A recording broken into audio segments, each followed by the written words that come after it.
बंदी छोड़ सतगुरु रामपाल जी परमेश्वर जी की जय हो। सभी भगत भाई बहनों को दास का प्यार भरा सत साहिब। भाई और बहनों, इंटरनेट के कारण थोड़ा सा वीडियो डिस्टर्ब हो गया था। अभी रिचार्ज करवाया है परमेश्वर के आशीर्वाद से। सभी भाई बहन एक बार पुनः जुड़े और आज का जो संदेश है बहुत ही विशेष है, विशेषकर उन तमाम भगत भाई बहनों के लिए जिनके बच्चे शादी के लिए जवान हो चुके हैं। वो तमाम युवा भगत भाई बहन, लड़के और लड़कियां जो शादी विवाह के लायक हो चुके हैं। आप भाई बहनों से काल कहां गलती करवाएगा, कैसे गलती करवाएगा, कैसे आप जवान भाई बहनों की मर्यादा तोड़वाएगा, आज इसी विषय पर वीडियो है। और संत रामपाल जी भगवान के जितने भी युवा भगत भाई बहन हैं उनकी मर्यादाएं टूटती भी जा रही हैं और इन्हीं टूटती हुई मर्यादाओं के चलते उनका जो सांसारिक शादीशुदा जीवन है वो भी बर्बाद होता जा रहा है। बहुत सारी बातों को लेकर हमने सावधानियां रखनी पड़ेंगी। परमात्मा ने सात संगतियां इसीलिए रखवाई हैं, 8 साल से सात संगतियां इसीलिए चल रही हैं कि पूज्य गुरुदेव भगवान समय की व्यस्तता के चलते हमें वो तमाम बातें नहीं पता पाते हैं। उनके पास इतना समय नहीं होता है क्योंकि उनके पास में जो आध्यात्मिक सिलेबस है वो ही इतना लंबा चौड़ा और विशाल है कि उन्हें चारों धर्म ग्रंथों को समझाना पड़ता है। दुनिया भर के नकली साधु संत महात्मा, नकली शंकराचार्य, जगत गुरु, इन सब ने समाज में जो अज्ञान फैला रखा है उन सब को गुरुदेव भगवान ने ये तत्व ज्ञान दे दे के, शास्त्रों से दिखा दिखा के, धर्म ग्रंथों को पढ़ा पढ़ा के, उंगली रख रख के समझाना पड़ता है। तो मालिक ने सात संगतियां इसीलिए रखवाई हैं कि हम गुरुदेव भगवान के द्वारा बताए गए ज्ञान को आधार बनाकर स्वयं भी मर्यादाओं में रहकर भक्ति मार्ग पर आगे बढ़े और जो अपने अन्य भगत भाई बहन हैं जो ज्ञान की कमी के चलते, गुरुदेव भगवान के अधिक सत्संग ना सुन पाने के चलते जिनकी मर्यादाएं टूट जाती हैं और जिनको हानि होती रहती है और उनके मन में शंकाएं उत्पन्न होती रहती है कि मैं तो भक्ति भी कर रहा हूं फिर भी मेरे घर में नुकसान क्यों, मेरे शरीर में नुकसान क्यों, मेरे साथ में ऐसा क्यों हो रहा है। तो परमेश्वर ने इसीलिए सात संगतियों की दया बख्शी है कि गुरुदेव की गैर हाजिरी में, गुरुदेव के सत्संग करने के बाद हम उनके बच्चे आपस में मिल बैठकर, ये सोशल मीडिया जो परमात्मा ने हमें दी है इसीलिए दी है कि उसके बाद हम आपस में मिल बैठकर परमेश्वर के ज्ञान के ऊपर चर्चा करें। जो मर्यादाएं हमारी जाने अनजाने में टूट रही हैं, ज्ञान की कमी के चलते टूट रही हैं, उनको हम सुधारें, पुनः अपनी गलतियों पर हम विचार करें। तो आज का संदेश बहुत महत्वपूर्ण है और सतगुरु रामपाल जी भगवान के उन तमाम युवा भगत भाई बहनों के लिए है जो रमैनी के लायक हो चुके हैं, जो शादी के लायक हो चुके हैं और कैसे और कहां कहां कितनी बड़ी गलतियां वो अनजाने में कर रहे हैं, अपने माता पिता से छुपा के कर रहे हैं, गुरुदेव भगवान के ज्ञान के विरुद्ध चलकर कर रहे हैं, जिसका खामियाजा उनको आगे चल के अपने शादीशुदा जीवन में उठाना पड़ रहा है। तो हमने इस रमैनी को रामायण नहीं बनाना है। परमात्मा ने आप और हम सभी आत्माओं के ऊपर विश्वास करके रमैनी पद्धति को शुरू किया है कि मेरे बच्चे मेरा सहयोग करेंगे और इसको सफल बनाएंगे। लेकिन आज उनके बच्चे ही रमैनी को रामायण बना चुके हैं, धंधा बना चुके हैं। उन्हें रमैनी की रस्मों रिवाजों का ही नहीं पता है, उन्हें रमैनी की जो है नियम और मर्यादाओं का ही नहीं पता है। तो सभी भाई बहन वीडियो को ध्यान से सुने, उन युवा लड़के और लड़कियों के माता पिता भी और वो जवान लड़के और लड़कियां भी जो विशेषकर सतगुरु रामपाल जी भगवान से उपदेश प्राप्त हैं। सभी भाई बहन वीडियो को ज्यादा से ज्यादा शेयर करें। तब तक दास परमपिता परमेश्वर जी की वंदना करता है। परमपिता परमात्मा सर्व सृष्टि रचनहार, कुल मालिक, असंख्य ब्रह्मांडों के स्वामी, जगत गुरु, तीनों लोकों में प्रवेश करके सबका पालन पोषण करने वाले राजा धीराज, आत्माधार, नाथों के नाथ, देवों के देव महादेव, सर्वेश्वर महेश्वर मृत्युंजय अजरो अमर आदि अनादि सनातनी प्रभु जगत पिता जगदीश्वर श्री श्री 1008 की उपाधि के वास्तविक अधिकारी अकाल मूरत सौद स्वरूपी राम वासुदेव सर्वगतम ब्रह्म परम पूज्य प्रथम पूज्य परम संत परम पुरुष परम धनी परम दयालु सत्य कबीर हक्का कबीर अल्लाहु अकबर बाखबर अल्लाह ताला जगत के तारणहार जगत के मुक्तिदाता जगत के जगन्नाथ हारे के सहारे हिंदुओं के राम मुसलमानों के अल्लाह सिखों के वाहिगुरु ईसाइयों के मसीह दया के सागर दया निधि करुणा के सागर करुणा निधि स्वयंभू परिभू संकट मोचन कष्ट हरण मंगल करण दुख भंजन अविगत कबीर निर्विकार निर्विषम परमात्मा आदि अनादि सतगुरु आदि राम असली मर्यादा पुरुषोत्तम असली घनश्याम असली मनमोहन असली राम कृष्ण राजाओं के राजा महाराजाओं के महाराजा शहंशाहों के शहंशाह सम्राटों के सम्राट भगवानों के भगवान अल्लाहों के अल्लाह मसीहाओं के मसीह सच्चे वाहिगुरु संत श्रोमणी सतगुरु रामपाल जी परमेश्वर जी के पावन चरण कमल में देश विदेश से लाइव वीडियो देख रहे हम सभी सत्सेवक भाई बहनों का अनंत कोटि दंडोत प्रणाम। पूज्य गुरुदेव भगवान हम सभी को सद्बुद्धि बख्शे और हमें परमात्मा इतनी शक्ति दे कि हमारी भक्ति मर्यादाओं के साथ आगे बढ़े और हम इसी जन्म में अपने निज घर सतलोक को चले। भाई और बहनों,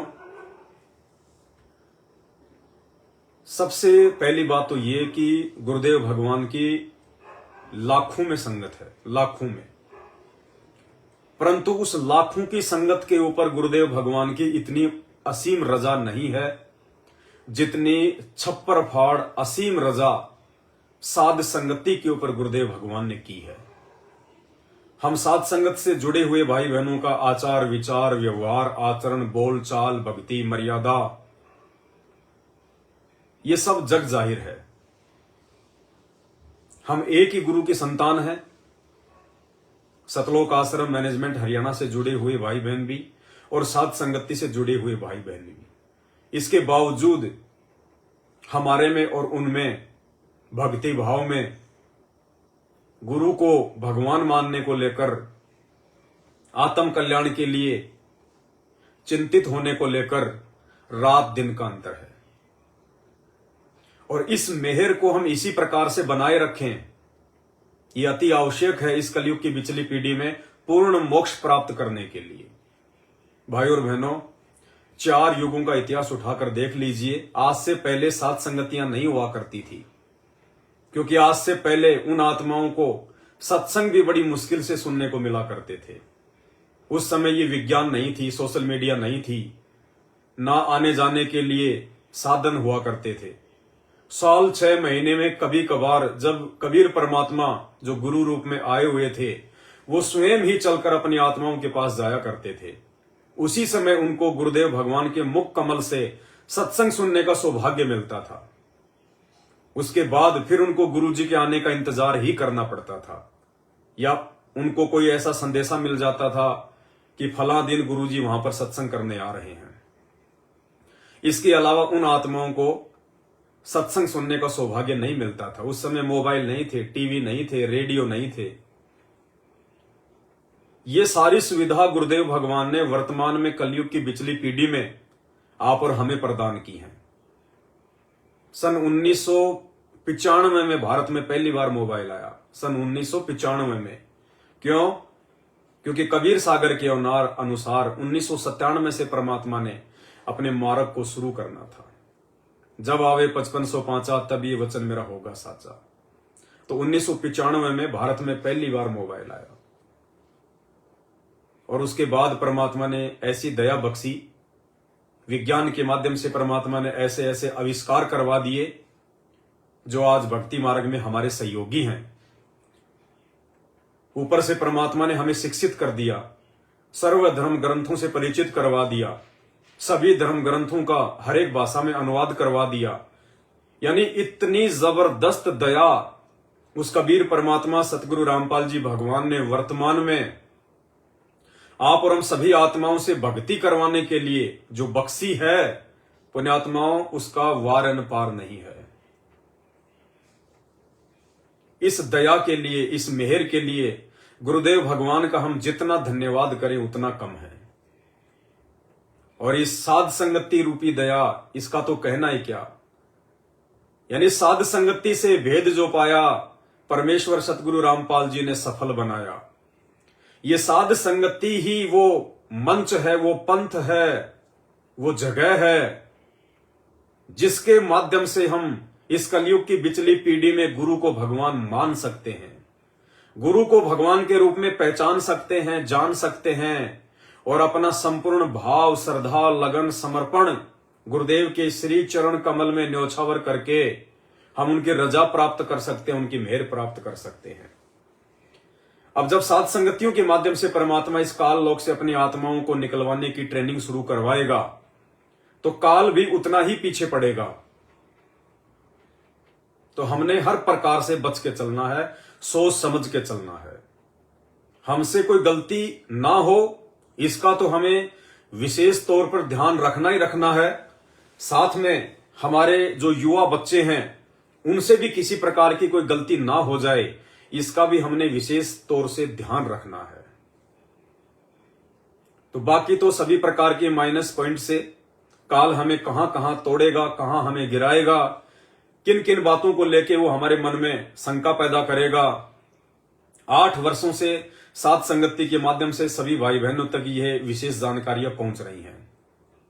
आज का वीडियो साध संगत से जुड़े हुए तमाम युवा भगत भाई बहनों के लिए है और उनके माता पिता के लिए है। हर प्रकार से हमने सावधान रहना है। आज रमेणी के नाम पे सतलोक आश्रम मैनेजमेंट हरियाणा किस प्रकार से समाज में गंदगी फैला चुका है। रमेणी का नाम रखते हैं दहेज मुक्त शादी, दहेज मुक्त रमेणी, दहेज मुक्त विवाह, और सबको पता है दोनों पक्षों से, लड़के वालों से और लड़की वालों से 21-21 हजार रुपए पाठ प्रकाश के पहले रखवा लेते हैं। उसके बाद ज्ञान की कमी के चलते लड़के वाले, लड़कियों वाले अपने घर पर जाकर रिसेप्शन पार्टी भी करते हैं, अपने रिश्तेदारों को भी बुलवाते हैं, रमेणी के लिए कार्ड भी छपवाए जाते हैं। यानी हर प्रकार के ड्रामे होते हैं, लेन देन भी होता है, आभूषण भी बनवाए जाते हैं, कुछ नहीं छूटा। और रमेणी के दिन पूरी भीड़ इकट्ठी कर ली जाती है, जिस भीड़ को परमात्मा समाप्त करवाना चाहते थे, जिस बारात को परमात्मा समाप्त करवाना चाहते थे, आज भक्तों की बारात भी इकट्ठी कर ली जाती है। कुछ नहीं बदला, कुछ नहीं छोड़ा, बस नाम रमेणी रख दिया, बाकी काम सारे रामायण वाले। तो वो जो करें वो करें, क्योंकि उनकी मर्यादा सुरक्षित नहीं है। उन सब की बुद्धि पर काल भगवान का पहरा है। लेकिन साध संगत से जुड़े हुए भगत भाई बहनों ने बहुत सोच समझ के एक एक कदम फूक फूक के रखना है। भाई और बहनों, परमात्मा ने बताया कि सतयुग में माता पिता से पहले उनके बेटा बेटी नहीं मरा करते थे, अकाल मृत्यु नहीं हुआ करती थी। क्योंकि युवा बेटा या बेटी जब माता पिता की आंखों के सामने मरता है तो उनको कितनी पीड़ा होती है, कितना उनको जो है वो दर्द होता है। इस बात का आकलन वो भगत भाई बहन लगा सकते हैं जो माता पिता हो चुके हैं। तो सतयुग में मां बाप से पहले युवा बेटा बेटी क्यों नहीं मरा करते थे? परमात्मा ने उसका रीजन बताया। सबसे पहला रीजन तो ये कि उस समय पूरा का पूरा परिवार वेदों के अनुसार साधना किया करते थे। दूसरा, सतयुग में जो बेटा बेटी होते थे वो बड़े आज्ञाकारी होते थे, हर काम को माता पिता से पूछकर किया करते थे, माता पिता की आज्ञा के बाहर जाकर कुछ नहीं करते थे। इसलिए उस समय अकाल मृत्यु नहीं हुआ करती थी। और आज आप देख लीजिए क्या हो रहा है।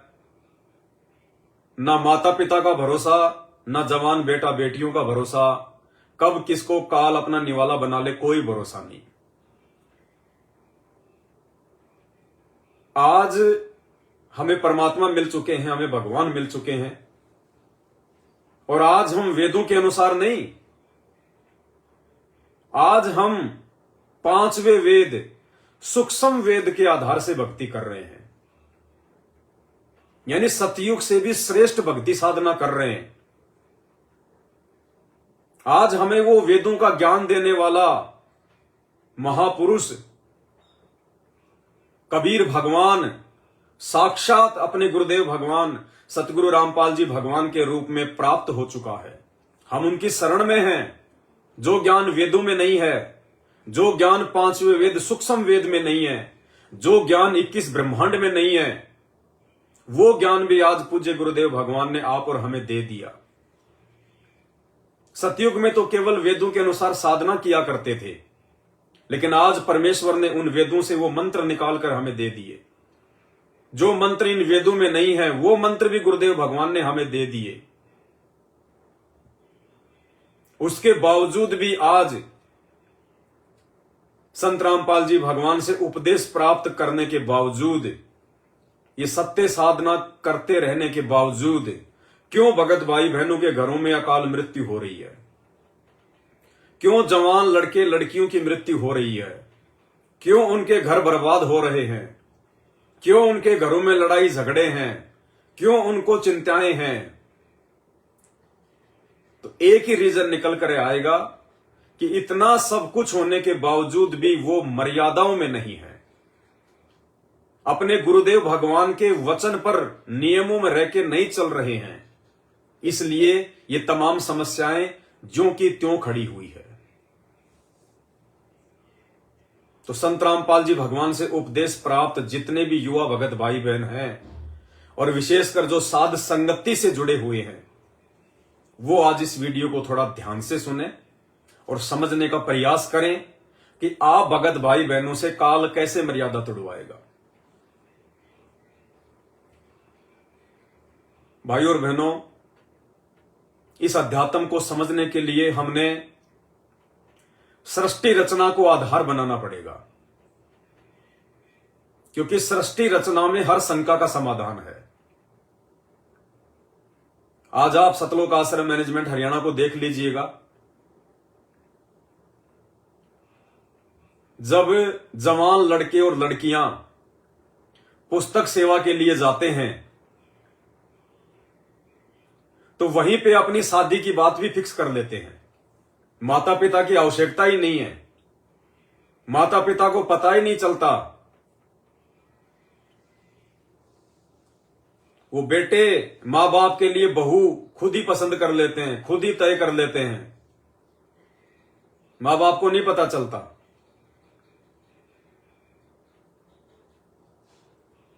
कितनी बड़ी मर्यादा टूट रही है। उन्हें तो छोटी सी बात लग रही होगी, मजाक लग रहा होगा, लेकिन काल किस प्रकार से उनकी मर्यादा तुड़वा रहा है। शंका समाधान की पुस्तक जो परमात्मा ने दास से लिखवाई है, उसमें रमणी के विषय में पूरी जानकारी दी गई है, लेकिन काल का इतना जबरदस्त प्रभाव इस पुस्तक को पूरी तरह से भगत समाज में जानने से रोकने के लिए कितने रोड़े उसने अटकाए। दास को उसी समय जेल में डलवा दिया ताकि ये पुस्तक की सेवा रुक जाए, लोगों तक ये शंका समाधान की पुस्तक ना जाए। बहुत जबरदस्त पहरा। तो युवा लड़के लड़कियां जो संत रामपाल जी से उपदेश प्राप्त हैं, कैसे काल उनकी मर्यादा तोड़वा रहा है। पुस्तक सेवा में जाते हैं, खुद ही अपने लिए लड़की पसंद कर लेते हैं, लड़की अपने लिए लड़का पसंद कर लेती है। रमणी से पहले उनके बीच में गंदी गंदी बातें शुरू हो जाती हैं, अश्लील बातें शुरू हो जाती हैं। रातों को लेट तक घर वालों से छुप छुपा के बातें करते हैं। कितना भयंकर दबाव काल भगवान का। भाई और बहनों, सृष्टि रचना को जिसने समझ लिया, जिसको सृष्टि रचना समझ में आ गई, केवल वही आत्मा हर प्रकार से गुरु जी के ज्ञान को आधार बना के इस काल के जाल को तोड़ सकती है। अन्यथा कदम कदम पर यह काल मर्यादा तोड़वाएगा, कदम कदम पर।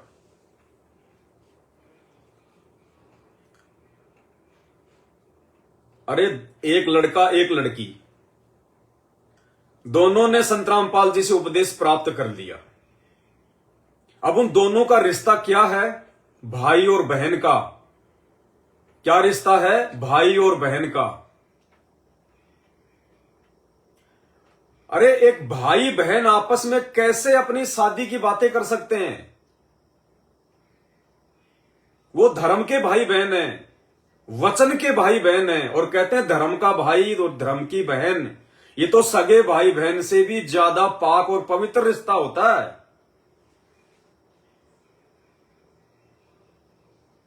तो भैया कैसे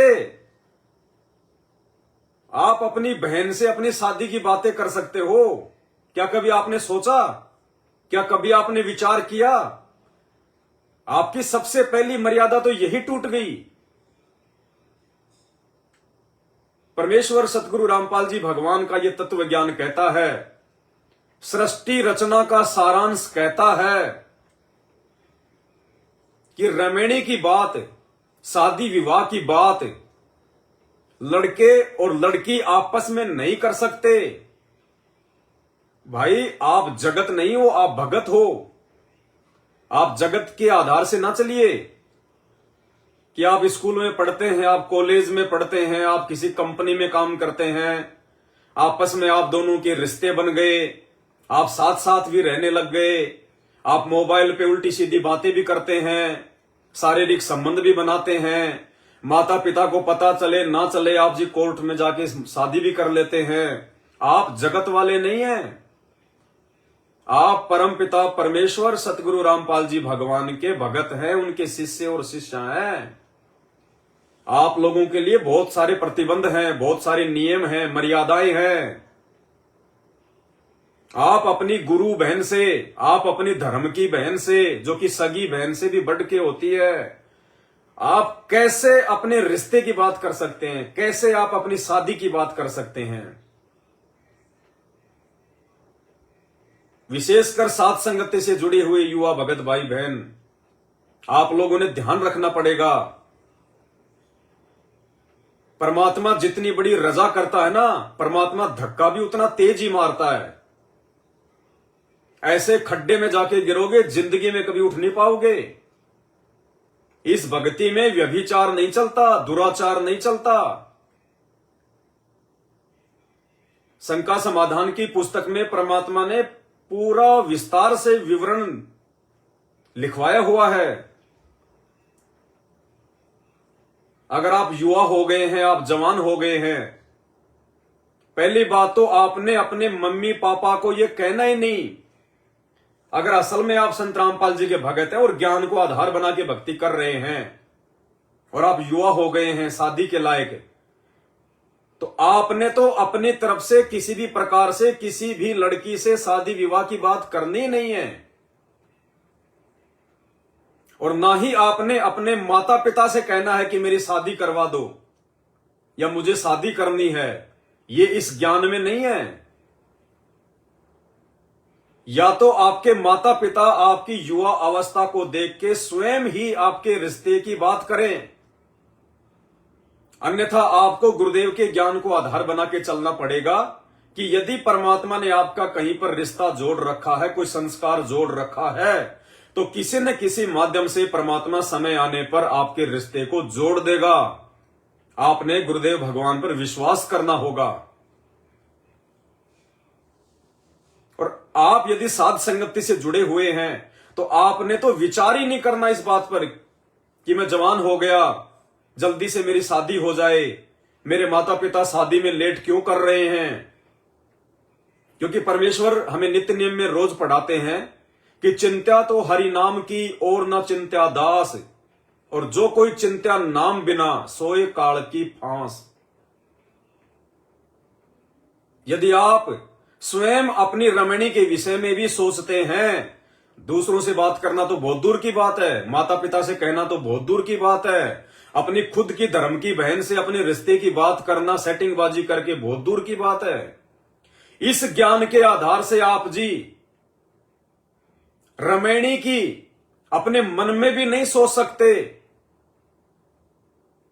ये विचार भी नहीं लेके आने कि मैं युवा हो गया, मेरी रमणी हो जाए, मेरी शादी हो जाए, क्योंकि वो काल की फांस है, काल की फांस। गुरुदेव भगवान के वचन अनुसार यदि आपको अपने गुरु पर विश्वास है और ज्ञान को आधार बनाया हुआ है, तो समय आने पर परमात्मा किसी को भी निमित्त बना के, आपके दूसरे भगत भाई बहनों को निमित्त बना देगा परमात्मा, आपके रिश्तेदारों को निमित्त बना देगा परमात्मा, आपके माता पिता को निमित्त बना देगा परमात्मा। वो समय आने पर जब आपका संस्कार प्रबल होगा शादी के लिए, तो परमेश्वर किसी भी तरह से, उसके पास तो असंख्य रास्ते हैं, वो आपका संस्कार उस बहन से जोड़ देगा। इसलिए समझदार भगत ने, ज्ञान आधारी भगत ने, संत रामपाल जी के असली भगत ने अपने स्वयं के लिए रमणी की बात बिल्कुल नहीं करनी है।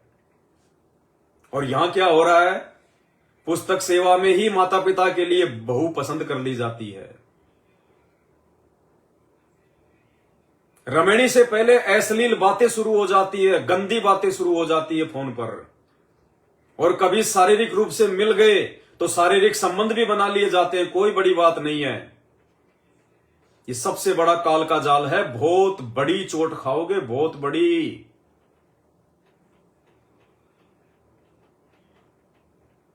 परमात्मा ने सृष्टि रचना के माध्यम से बताया कि ये काल नीचे क्यों गिरा, यही सबसे बड़ी गलती थी, यही अश्लीलता, गंदी सोच, गंदी बात, इसी कुक्रम के चलते काल को नीचे गिराया गया।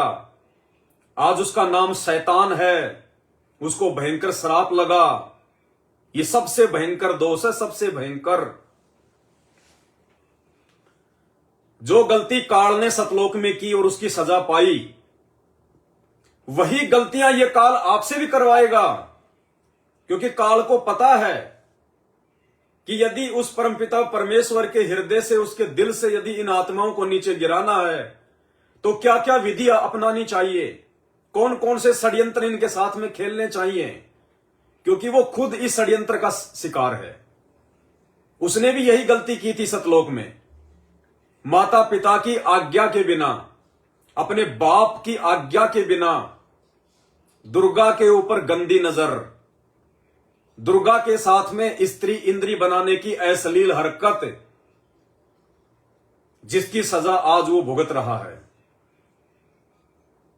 यदि वो उस कबीर परमात्मा से, उस समर्थ और दयालु भगवान से विनय करता, विनती करता, उनके सामने जाके यदि वो अपना प्रस्ताव रखता कि पिताजी, हे परमेश्वर, मैं शादी करना चाहता हूं, मैं रमणी करना चाहता हूं, कृपया आप हमारे इस रिश्ते को स्वीकार कीजिए,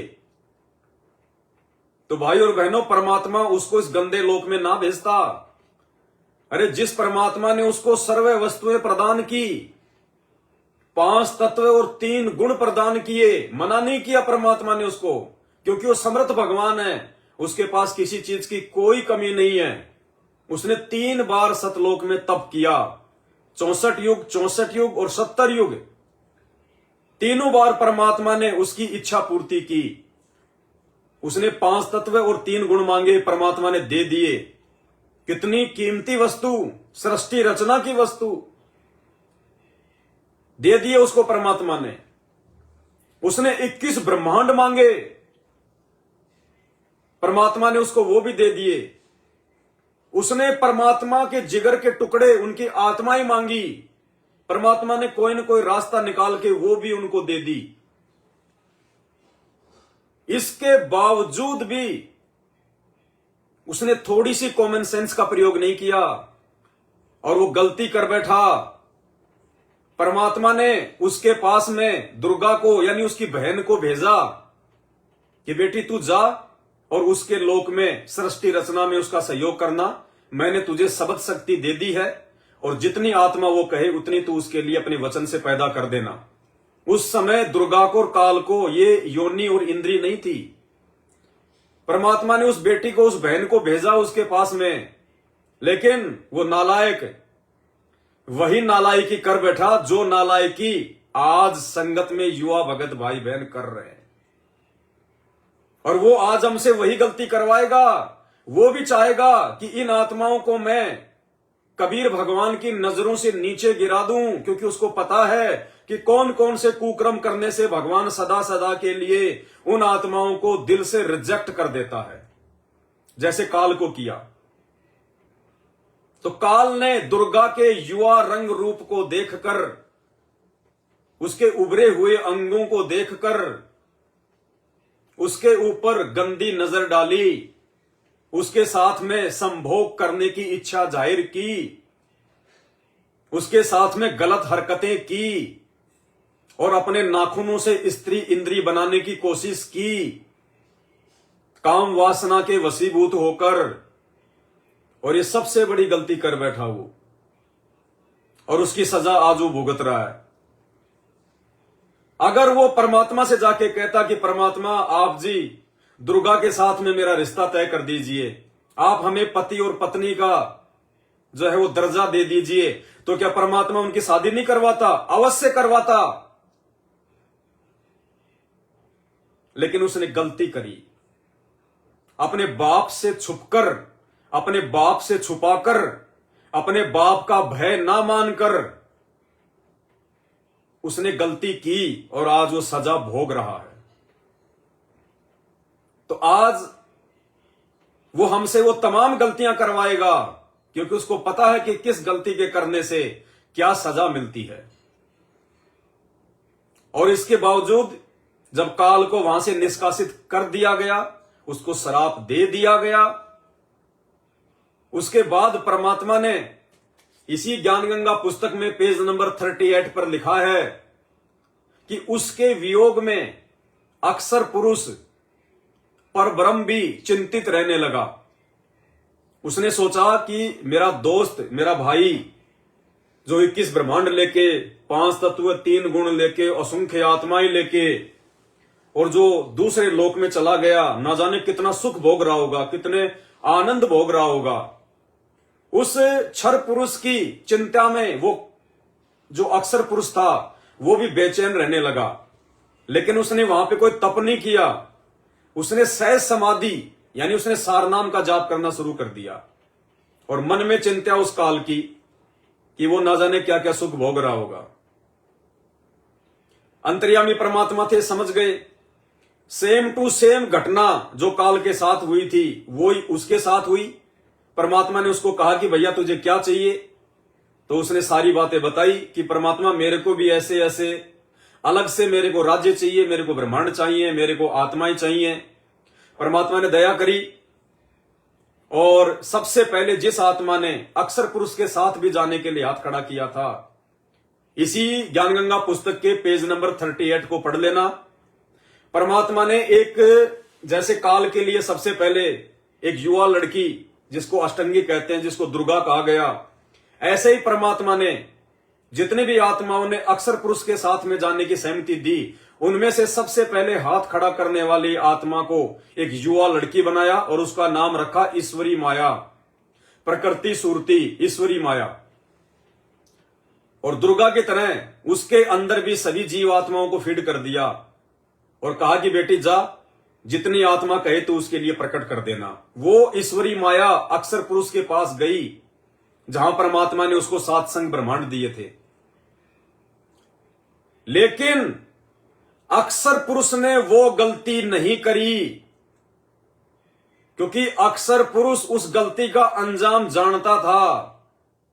क्योंकि जिस समय काल को परमात्मा ने दुर्गा के साथ बदसलूकी, अश्लील हरकत करने के चलते सतलोक से निष्कासित किया था, उस समय अक्सर पुरुष भी तो वही था, वो भी तो सब देख रहा था। तो अक्सर पुरुष समझ गया कि यदि तूने ये गलती करी तो तेरा भी वही असर होगा जो उसका हुआ है। तो अक्सर पुरुष ने ईश्वरी माया के साथ में गलत हरकत नहीं की, जबरदस्ती नहीं करी, उसके साथ में किसी भी प्रकार की बदसलूकी नहीं की, और उन दोनों ने आपसी सहमति से संतान उत्पत्ति करी, अपनी शादी करी। दोनों ने अपनी सहमति से स्त्री इंद्री और पुरुष इंद्री बनाई और उन्होंने संतान उत्पत्ति करी। जिस कारण से वो तपतशिला के भयंकर पीड़ा से बच गए, तपतशिला का वो कष्ट भोगने से वो बच गए, और जितने भी उसके लोक के प्राणी हैं वो बच गए। लेकिन बाकी जन्म और मृत्यु, नरक और स्वर्ग और ये काम धंधा करके अपना पेट भरना, वो सारे के सारे दंड जो काल को मिले वो अक्षर पुरुष को भी मिले। लेकिन अपनी गुरु बहन के साथ, अपनी धर्म की बहन के साथ, क्योंकि सतलोक में तो सभी आपस में भाई बहन है, वहां तो ये गंदा कर्म है ही नहीं। अपनी गुरु बहन के साथ, अपनी धर्म की बहन के साथ उसने काल के जैसे दुर्व्यवहार नहीं किया, गंदी हरकत नहीं की, जिसके चलते उसको इतना फायदा हो गया कि परमात्मा ने उसको सतलोक से निष्कासित नहीं किया। उसके सात संग ब्रह्मांडों को परमात्मा ने एक सीमा में बांध दिया, एक गोलाकार परिधि में बांध दिया और सतलोक के ही एक कोने में रख दिया। उसको 16 संग कोस की दूरी पे नहीं भेजा। और ईश्वरी माया के साथ गंदी हरकत ना करने के चलते, जबरदस्ती ना करने के चलते, अपने बाप की आज्ञा का उल्लंघन करके उसके साथ किसी भी प्रकार की गंदी हरकत ना करने के चलते उसको, अक्षर पुरुष को और उसके लोक में जितने भी प्राणी हैं उन सबको तपतशिला का कष्ट नहीं है, वो बच गए। तो भाई और बहनों, हर शंका का समाधान परमात्मा ने सृष्टि रचना में दिया हुआ है। तो आज भाई और बहनों, ये सृष्टि रचना, ये इतना ज्ञान, ये मूल ज्ञान हमें गुरुदेव ने क्यों समझाया, क्यों बताया हमें परमात्मा ने? इसी दिन के लिए कि काल तुमसे वो तमाम हरकतें करवाएगा जिन हरकतों के करने के चलते तुम्हारी मर्यादा टूटेगी और तुम गुरु पद से नीचे गिरोगे। इस भक्ति मार्ग का एक नियम है, एक रूल है, अगर समझ में आ जाए तो। इतना आसान नहीं है सतलोक जाना, सतलोक की भक्ति करना। ये कलयुग की बिचली पीढ़ियां भी ना जाने हमने कितनी बर्बाद कर दी। काल हमसे कहीं न कहीं, किसी न किसी मोड़ पे कोई न कोई गलती करवाई देता है। इस भक्ति मार्ग का एक नियम है, एक रूल है, और वो क्या है कि आपने रमणी से पहले, यदि आप संत रामपाल जी के भगत हैं, उपदेश प्राप्त हैं, तो आपने रमणी से पहले, शादी से पहले, आपने अपनी गुरु बहन से किसी भी प्रकार की अश्लील बातें तक नहीं करनी। आपके मन में उनके साथ में कोई गंदी हरकत करने का, गंदी बातें करने का, मोबाइल पे बहुत सारी देर लगे रहने का कोई मतलब ही नहीं है। ये रूल ही नहीं है, नियम ही नहीं है। जब तक आप दोनों की रमणी नहीं हो जाती है, तब तक आप जी किसी भी प्रकार से अश्लील बातें नहीं कर सकते, मोबाइल पे बातें नहीं कर सकते। अरे ये तो सतगुरु रामपाल जी भगवान के जो है पंथ का नियम है। जबकि आज से 50 साल पहले आप चले जाइए, जो लड़के लड़कियां आज 20 या 25 साल के हो चुके हैं, वो ज्यादा दूर नहीं, अपने माँ बाप को देख लीजिए। दादा दादी तो बहुत दूर की बात है। जिस समय आपकी माँ की और आपके बाप की शादी फिक्स हुई थी, उन्होंने शादी से पहले एक दूसरे से मिलना जुलना, बातें करना तो बहुत दूर की बात है, आपस में उन्होंने कभी एक दूसरे का मुंह भी नहीं देखा होगा। मुंह भी माता पिता ही रिश्ते तय किया करते थे। वो बच्चे आज से 30 साल पहले, 40 साल पहले, वो युवा लड़के लड़कियां, वो बच्चे कभी भी अपने माँ बाप से नहीं कहते थे कि हम शादी के लायक हो गए, पिताजी हमारी शादी कर दो। खुद के द्वारा लड़की पसंद करना तो सौपन की बात थी। माता पिता ही अपने बच्चों का रिश्ता तय करते थे, और माता पिता ने जैसा रिश्ता तय कर दिया, जैसी लड़की के साथ में तय कर दिया, वो लड़की चाहे अपने संस्कार से, अपने कर्म आधार से, चाहे वो गोरी हो, चाहे काली हो, चाहे सांवली हो, चाहे लूली हो, चाहे लंगड़ी हो, चाहे गरीब की हो, चाहे बीमार हो, चाहे उम्र में छोटी हो, चाहे बड़ी हो, वो जैसी भी लड़की होती थी, वो लड़का अपने माँ बाप से ये नहीं कहता था कि मुझे तो स्टैंडर्ड की लड़की चाहिए, मुझे तो गोरी लड़की चाहिए, मुझे तो जो है पढ़ी लिखी लड़की चाहिए।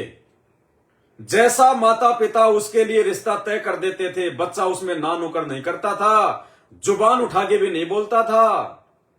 और यही सेम हालत लड़की की होती थी।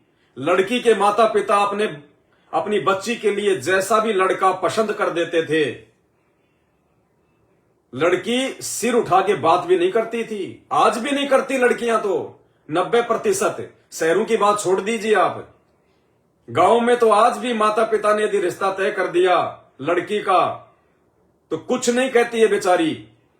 वो ये संतोष कर लेती है, वो ये सब्र कर लेती है कि मुझे वही मिलेगा, वैसा ही मिलेगा जैसे मेरे संस्कार में है, जैसे मेरे भाग्य में है।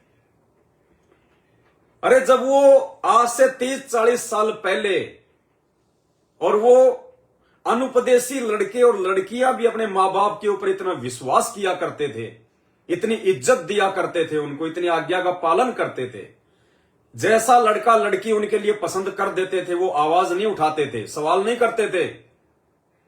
अरे आज तो हमें परमपिता परमात्मा मिल गया, भगवान मिल गया। आज क्या परमात्मा हमारी मानसिक सोच से परिचित नहीं है? अगर हम उसकी भक्ति कर रहे हैं, उसकी मर्यादा में हैं, उनसे नाम उपदेश प्राप्त कर रखा है, तो क्या वो अंतर्यामी परमात्मा ये नहीं जानता कि इस बच्चे के और इस बच्ची के मन में क्या चल रहा है, इनको कैसा साथी चाहिए, क्या क्या उसके अंदर जो है लक्षण होने चाहिए, वो गुण होने चाहिए। अगर आपके अनुसार, आपकी सोच के अनुसार यदि आपको लड़का लड़की नहीं मिलनी होगी, यदि आपके भाग्य में, आपके संस्कार में यदि कोई 19-19 प्लस माइनस लड़का लड़की होगी, तो आज तो परमात्मा धरती पे है। यदि आप मर्यादा में रह के भक्ति करोगे तो क्या परमात्मा आपके संस्कार चेंज नहीं कर देगा? क्या परमात्मा वो बीमार संस्कार वाली लड़की को जो है स्वस्थ नहीं कर सकता? क्या परमात्मा आपके भाग्य को चेंज नहीं कर सकता? गुरुदेव भगवान कुछ भी कर सकता है। तो कहने का मतलब है, सबसे पहली बात तो युवा लड़के और लड़कियां संत रामपाल जी भगवान के इस मार्ग में जो हैं, उन्होंने अपनी तरफ से किसी भी प्रकार से अपनी रमणी की बात नहीं करनी है, अपने खुद से शादी विवाह की बात नहीं करनी है। यदि आप उपदेशी हैं और यदि आपने किसी अपनी उपदेशी भगत बहन के साथ में अपने रिश्ते की बात की, अपनी रमणी की बात की, वो चाहे आप आश्रम में करो, चाहे पुस्तक सेवा में करो, चाहे किसी भगत भाई के घर आते जाते समय करो, भाई उसी समय आपकी मर्यादा खंडित है, उसी समय। क्योंकि जब तक आपकी शादी संपूर्ण नहीं हो जाती है, जब तक आपकी रमणी नहीं हो जाती है और वो लड़की बहू बन के जब तक आपके घर पे नहीं आ जाती है, तब तक वो आपकी गुरु बहन है, आपकी धर्म की बहन है। और अपनी ही बहन के साथ में रमणी से पहले गंदी हरकत और गंदी बातें करने वाला इंसान क्या होगा और परमात्मा उसको कितना पसंद करेगा? गुरुदेव भगवान कहते हैं, जब तक रमणी नहीं हो जाती है तब तक वो वाणी परमपिता परमेश्वर की हम सब पे लागू रहेगी। पर नारी को देखिए बहन बेटी के भाव। जब तक आपका शादी विवाह संपन्न नहीं हो जाता है तब तक आपके लिए वो पर नारी है। पर नारी को देखिए बहन बेटी के भाव, कहे कबीर काम नाश का यही सहज उपाव। और आज क्या हो रहा है संगत में? ऐसे बहुत सारे केस हैं। और सतलोक आश्रम मैनेजमेंट हरियाणा के यहां तो सत्सेवकों में भी एक आध आपको मिल जाएंगे, ऐसी कोई बड़ी बात नहीं है। लेकिन सतलोक आश्रम मैनेजमेंट हरियाणा के यहां तो 90% लड़के और लड़कियां अपनी माता पिता की आज्ञा के बिना, उनको बताए बिना खुद के लिए लड़का और लड़की पसंद कर लेते हैं। रमणी 2 साल बाद होती है, उससे पहले मोबाइल पे ढेरों बातें करते हैं, अश्लील बातें चलती हैं, रातों को चलती हैं, गंदी गंदी बातें चलती हैं। और मौका मिल जाए तो आपस में शारीरिक संबंध भी बना लेते हैं। ऐसे भगत भाई बहन, खुद के लिए बहू पसंद करने वाले, लड़की पसंद करने वाले, रमणी से पहले उल्टी सीधी बातें करने वाले, मनोरंजन करने वाले, विचार कीजिए भाई और बहनों, पहली बात तो मर्यादा वही टूट गई उनकी कि रमणी से पहले आपने किसी भी लड़की के ऊपर गंदी नजर डाली तो क्यों डाली? आपको हक ही नहीं है, आपको अधिकार ही नहीं है, और वो भी इस मार्ग में बिल्कुल नहीं है। यदि आपके माता पिता भी आपकी शादी फिक्स कर देते हैं, रमणी फिक्स कर देते हैं, आप एक सुयोग्य पुत्र हैं, बहुत अच्छी बात है, आप एक योग्य पुत्र हैं, और आपके माता पिता आपकी रमणी पक्की कर देते हैं, आपकी शादी पक्की कर देते हैं। माता पिता के द्वारा रमणी की बात पक्की करने के बावजूद भी रमणी से पहले वो लड़का भी किसी भी प्रकार से, वो लड़की किसी भी प्रकार से आपस में एक दूसरे से अश्लील बातें नहीं कर सकते। इस परमेश्वर की ज्ञान चर्चा के अलावा, गुरुदेव भगवान की चर्चा के अलावा, इस तत्व ज्ञान की चर्चा के अलावा किसी भी प्रकार से यदि वो बातें करते हैं अपने शादी विवाह को लेके, या काल प्रेरणा से अश्लील बातें करते हैं, गंदी बातें करते हैं, उनकी भी मर्यादा खंडित है, मर्यादा। और मान लीजिए आपकी रमणी फिक्स हो गई, आपके माता पिता ने कर दी, और आप लोगों ने आपस में उल्टी सीधी बातें करना शुरू कर दिया, क्योंकि आजकल तो इस मोबाइल का जमाना है, इंटरनेट का जमाना है, तुरंत संपर्क में आ जाते हैं।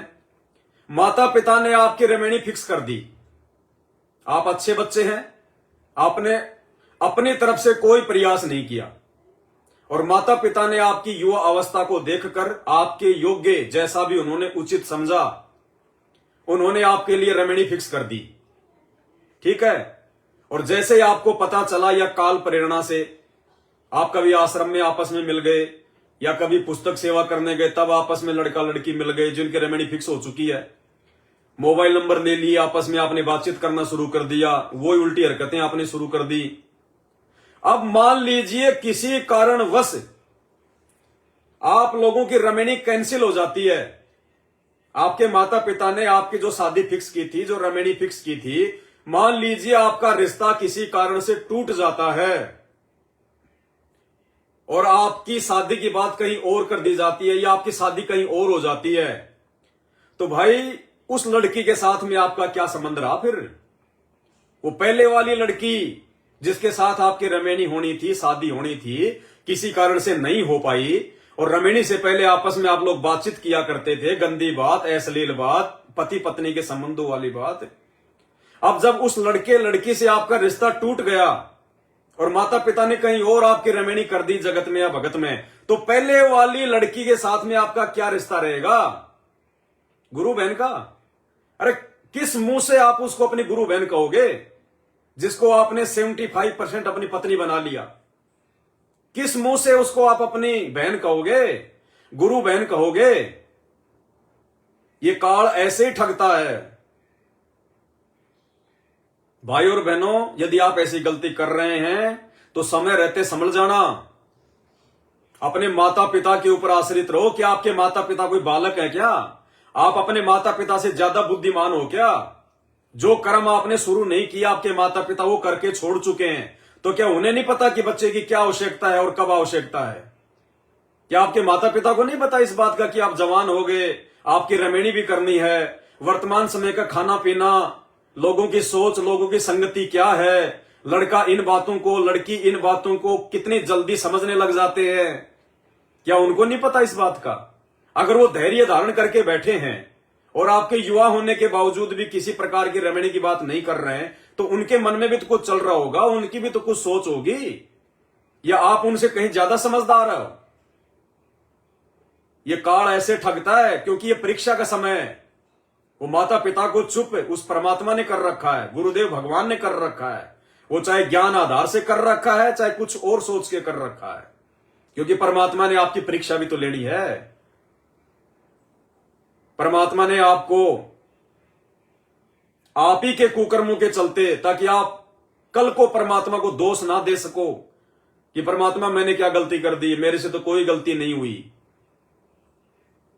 परमात्मा ये नहीं देखता कि ये 50 साल का, ये 40 साल का, ये 20 साल का है। परमात्मा अपनी आत्मा देखता है, वो समदृष्टि है, वो आत्मा के संस्कार से उसकी परीक्षा लेता है। तो ऐसा नहीं कि परमात्मा 40 साल और 60 साल वालों की परीक्षा लेगा, परमात्मा 20 साल वालों की जो है वो परीक्षा नहीं लेगा। प्रहलाद भगत की उम्र कितनी थी? 84 बार परीक्षा ली परमात्मा ने, 84 बार। 10 साल की उम्र थी उसकी, उसके बाप ने 84 प्रकार की यातना दी, और परमात्मा देख रहा था कि ये कितना दृढ़ है, ये कितना विश्वास करता है, अपने बाप के नाम की भक्ति करेगा या मेरे नाम की भक्ति करेगा। उस 10 साल के बच्चे की परमात्मा ने 84 बार परीक्षा ली। ध्रुव 6 साल का जंगल में चला गया परमात्मा प्राप्ति के लिए। अरे आज तो कलयुग की बिचली पीढ़ी है, हर प्रकार से परमात्मा ने तुम्हें शिक्षित कर रखा है, हर प्रकार से परमात्मा ने ज्ञान दे दिया, और आज तुम 20 साल के 25 साल के हो गए, तो क्या परमात्मा तुम्हारी परीक्षा नहीं लेगा?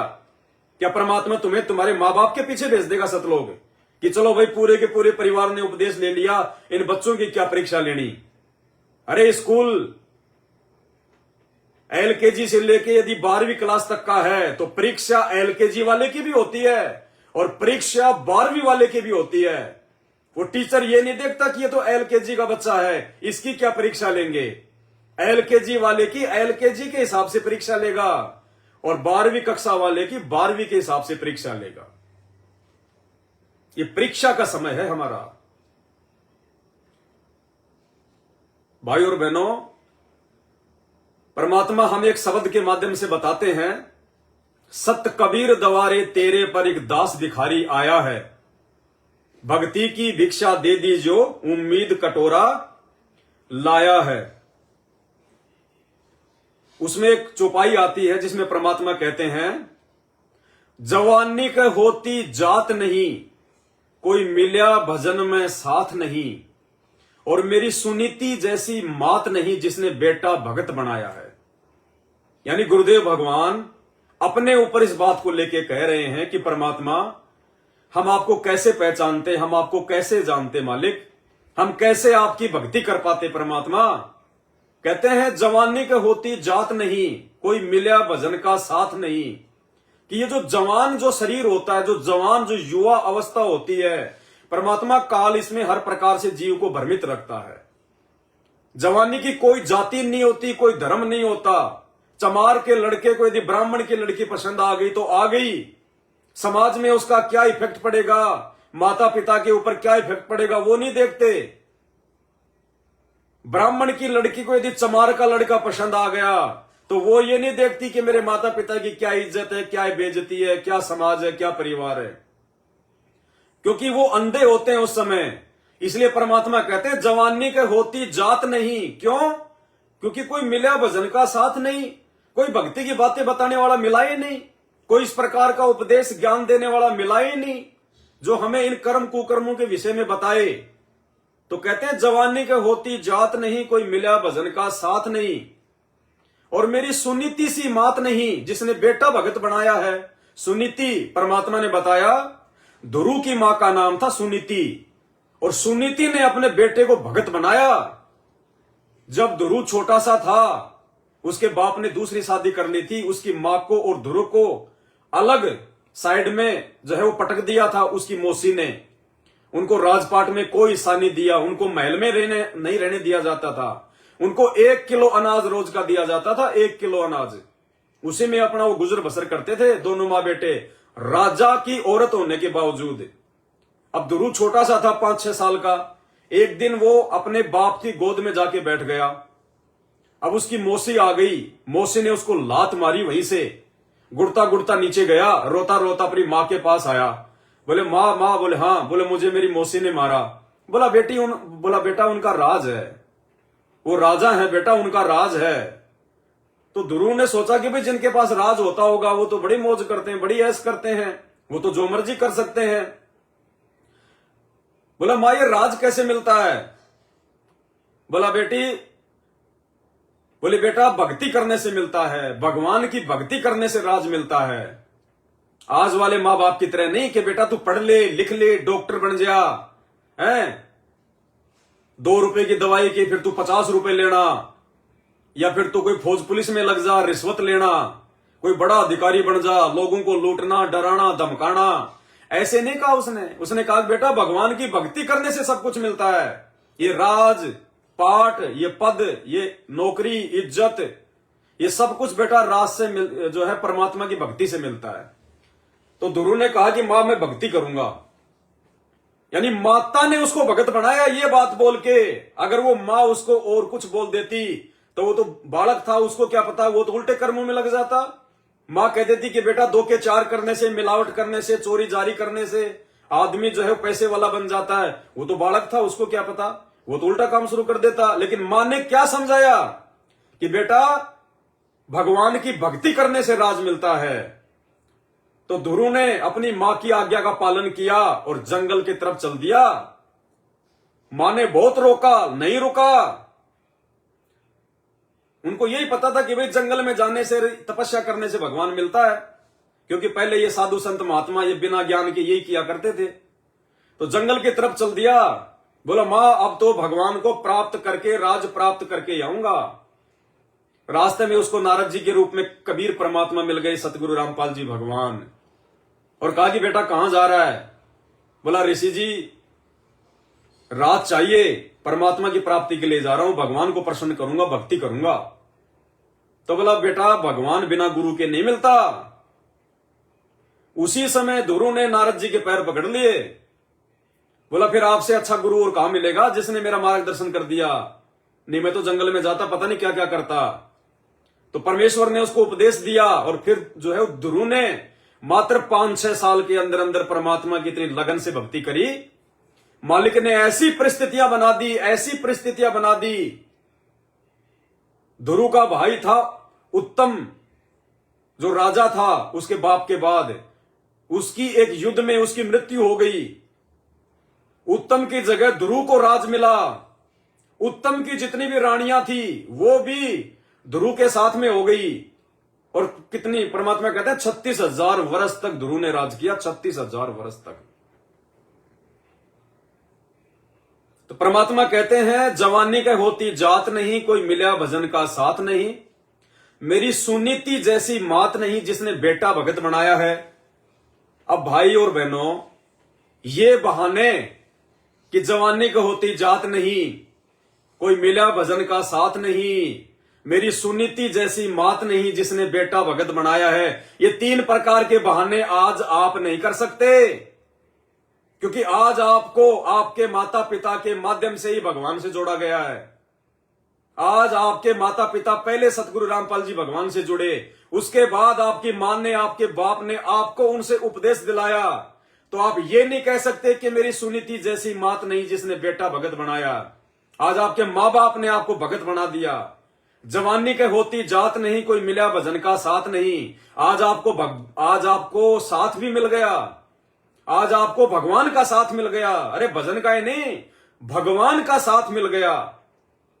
और जवानी के होती जात नहीं, परमात्मा ने आपको उपदेश देकर ये कह दिया कि बेटा यदि मर्यादा में रहेगा तो मैं तुझे काल के हर प्रकार के झंझट से दूर रखूंगा। तेरे अंदर वो कुविचार उत्पन्न नहीं होने दूंगा, वो गंदे विचार उत्पन्न नहीं होने दूंगा। तो आज के जो युवा भगत भाई बहन हैं, जो सतगुरु रामपाल जी भगवान से उपदेश प्राप्त हैं, वो किसी प्रकार का बहाना नहीं बना सकते। कल को परमात्मा के दरबार में जवाब दोगे तो किसी भी प्रकार से परमात्मा के सामने सवाल जवाब नहीं कर सकते। परमात्मा कहेगा बेटा मैंने तेरे लिए कौन सी कमी छोड़ दी थी। तेरे से पहले तेरे माँ बाप को भगत बनाया, तुझे भक्ति करवाने के लिए तेरे घर में मैंने भक्ति का माहौल तैयार किया। तेरे युवा होते ही मैंने तुझे उपदेश दे दिया। दिन रात तुम्हारे लिए रातों को 2-2 बजे जाग के मैं सत्संग कर रहा हूं। उसके बाद भी मुझे ही जो है उलाना। तो भाई आज कोई बहाना नहीं चलेगा किसी भी प्रकार का, क्योंकि परमात्मा ने हर प्रकार से दया बख्श रखी है, मेहर बख्श रखी है। तो भाई विशेषकर साथ संगत से जुड़े हुए भाई बहन, अगर परमात्मा के रहमो करम पे चलना चाहते हो, परमात्मा की दया दृष्टि चाहते हो, क्योंकि आने वाला समय कितना खराब है सबको पता है, छुपा हुआ नहीं है, पूरा माहौल तैयार हो चुका है। हर प्रकार से ये प्रकृति इंसान को घेरेगी। 3 युगों से इंसान ने जितना प्रकृति का शोषण किया है, दोहन किया है, अब उसका चुन चुन के बदला लेगी।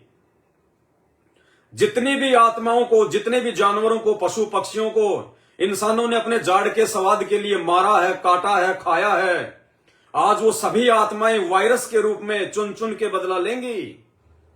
तो आने वाला समय कितना खतरनाक है, कितना भयंकर है, आप सबको पता है।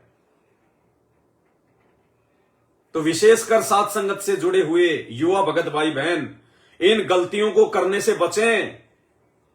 हर प्रकार से परमात्मा की मर्यादाओं को तोड़ने से बचें। आपको कोई अधिकार नहीं है कि आप अपनी रमणी की बात स्वयं करें। आपको कोई अधिकार नहीं है आप अपने माता पिता से कहें कि मेरी रमणी कर दो, मेरी शादी कर दो। आपको कोई अधिकार नहीं है। आप आश्रम में, पुस्तक सेवा में, किसी भगत भाई के घर आते जाते समय या किसी भी प्रकार से सोशल मीडिया पर, इंस्टाग्राम पर, फेसबुक पर, यूट्यूब पर, ट्विटर पर अपनी गुरु बहन या अन्य जगत वाली किसी भी लड़की के साथ में यारी करें, दोस्ती करें, अश्लील बातें करें, उनसे चैटिंग करें। आपको कोई अधिकार नहीं है। यदि आपके माता पिता ने भी आपकी रमणी तय कर दी है, आपकी रमणी कंप्लीट होने से पहले आपको कोई अधिकार नहीं है कि आप उस लड़की से बात करें। पर नारी को देखिए बहन बेटी के भाव, कहे कबीर काम नाश का यही सहज उपाव। बहुत सोच समझ के चलना पड़ेगा। ये सतलोक जाने की भक्ति है, सतलोक जाने की। आप सोच भी नहीं सकते कि काल कहां कहां मर्यादा तोड़वाएगा। अब बाकी भगत भाई बहनों को तो एक नॉर्मल रूटीन लग रहा होगा। ये पुस्तक सेवा में गए, अच्छी सी लड़की देखी, दोनों की आंखें मिली, धीरे धीरे आपस में नजदीक आने लगे, बातें शुरू होने लगी। फिर अगली बार ये इंतजार करेंगे अब की बार पुस्तक सेवा कहां हो, अगली बार पुस्तक सेवा कहां हो। माता पिता सोचते हैं कि भाई बच्चे को ज्ञान हो गया, बच्चों को भाई परमात्मा का ज्ञान हो गया, देखो ये तो बिना सेवा के रुक ही नहीं रहे। और वो सेवा के नाम पे क्या कर रहे हैं? मैं तुझसे मिलने आई मंदिर जाने के बहाने, और यहां मैं तुमसे मिलने आई पुस्तक सेवा के बहाने, मैं तुमसे मिलने आई आश्रम में सेवा के बहाने। अपने माता पिता को तो बुद्धू बना दोगे, अपने माता पिता को तो मूर्ख बना दोगे, कोई बड़ी बात नहीं है। क्योंकि ये ज्ञान लेने के बाद में माता पिता का स्वभाव हो जाता है, वो अपने बच्चों पे शक नहीं करते, वो अपने बच्चों पर शंका नहीं करते, वो अपने बच्चों पर विश्वास करते हैं कि हमारे बच्चे भी हमारे जैसे ही होंगे, ये भी हमारे साथ आरतियां कर रहे हैं, मंत्र कर रहे हैं, परमात्मा का ये सत्संग सुनते हैं। माता पिता तो इस विश्वास के आधार से आप लोगों को कुछ नहीं कहते, ना आपका मोबाइल चेक करते, ना आपका बैकग्राउंड चेक करते, ना आपकी यारी दोस्ती वो चेक करते, आप कहां जा रहे हो, कहां आ रहे हो। इस विश्वास के आधार से वो मां बाप आपके ऊपर नजर नहीं रखते कि भाई बच्चे ने उपदेश ले रखा है, परमात्मा का आशीर्वाद है। वो भगवान पे विश्वास करके आपकी जासूसी नहीं करते। और यदि आप ऐसे अपने माता पिता का विश्वास तोड़ोगे तो माता पिता को तो धोखा दे दोगे, क्योंकि वो तो जीव हैं। लेकिन उस पीव को कैसे धोखा दोगे, परमात्मा को कैसे धोखा दोगे? समय आने पे जब वो कर्म की मार पड़ेगी, उस समय कैसे आप अपने आप को बचाओगे? क्योंकि नियम तो नियम है, नियम तो नियम है भाई। किसी भी खेल की टीम, वो चाहे जूनियर हो चाहे सीनियर हो, नियम उनके एक जैसे ही है। तो भक्ति मार्ग में चाहे कोई बड़ा भगत है चाहे कोई छोटा भगत है, जब वो उपदेश प्राप्त कर लेता है तो परमात्मा के नियम एक जैसे होते हैं। तो माता पिता को तो बुद्धू बना दोगे, लेकिन उस अंतर्यामी गुरुदेव भगवान को कैसे बुद्धू बनाओगे भाई? और वो समदृष्टि है, वो निर्मोही है, वो ये नहीं देखता कि ये छोटा है या बड़ा है, ये बालक है या बूढ़ा है। समय आने पर उसके जैसे भी कर्म कुकर्म किए हैं, परिणाम उनके सामने होता है। तो युवा भगत भाई बहनों से दास की प्रार्थना है, विनती है, जिस प्रकार आध्यात्मिक क्षेत्र में गुरुजी को अपना बाप मानकर उनकी हर तरह से आज्ञा का पालन किया जाता है, हर प्रकार से डर के भक्ति की जाती है। गुरुजी हमारे जरा सा भी हमारी किसी भी हरकत से दुखी ना हो जाएं, हमने उन चीजों से दूर रहना होता है। जिन बातों से गुरु दुख पावे उन बातों को दूर भगावे, क्योंकि हमें अच्छे से ज्ञान है कि बड़ी मुश्किल से ये परमात्मा मिला है, बड़ी मुश्किल से ये भक्ति मिली है। और यदि हमने हमारी किसी भी गंदी हरकत से, छोटी सोच से, कर्म कुकर्मों से यदि हमने गुरुदेव भगवान को जरा सा भी चोट पहुंचाई, उस अंतर्यामी भगवान को जरा सा भी हमने यदि उनकी वो दिल दुखाया, तो हमें कितना बड़ा नुकसान उठाना पड़ेगा। तो जिस प्रकार आध्यात्मिक क्षेत्र में अपने गुरु को अपना बाप मान के बहुत सोच समझकर मर्यादाओं में उनकी आज्ञा में चलना पड़ता है, तब कहीं जाके वो गुरु भगवान हम पे वो प्रसन्न होता है, भक्ति दान करता है। ठीक इसी प्रकार सांसारिक जीवन में माता पिता भी उसी गुरु के बराबर होते हैं।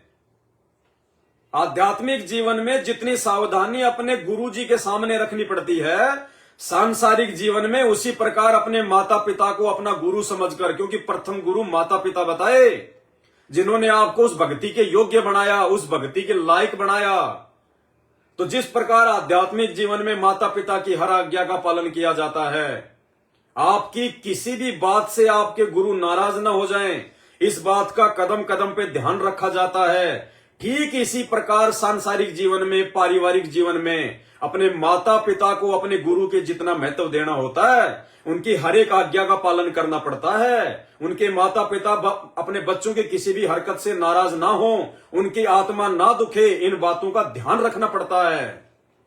और जो बच्चा, जिस बच्चे को जिस माँ बाप ने इस लायक बनाया कि वो 84 से बाहर निकल सके, उसको उसकी मुक्ति का साधन बता दिया, ऐसे माता पिता के साथ जो बच्चा धोखा करता है, उसकी आज्ञा से बाहर जाकर उल्टे काम करता है, अपने माता पिता की आत्मा दुखाता है, वो बच्चे जिंदगी में कभी भी आध्यात्मिक क्षेत्र में अपने गुरु के असली शिष्य नहीं बन सकते।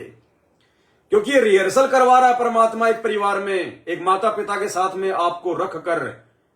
अरे हम बच्चों के माता पिता हैं और वो गुरु, वो परम पिता है, वो बड़ा बाप है। हम छोटे माता पिता हैं, वो बड़ा माता पिता है।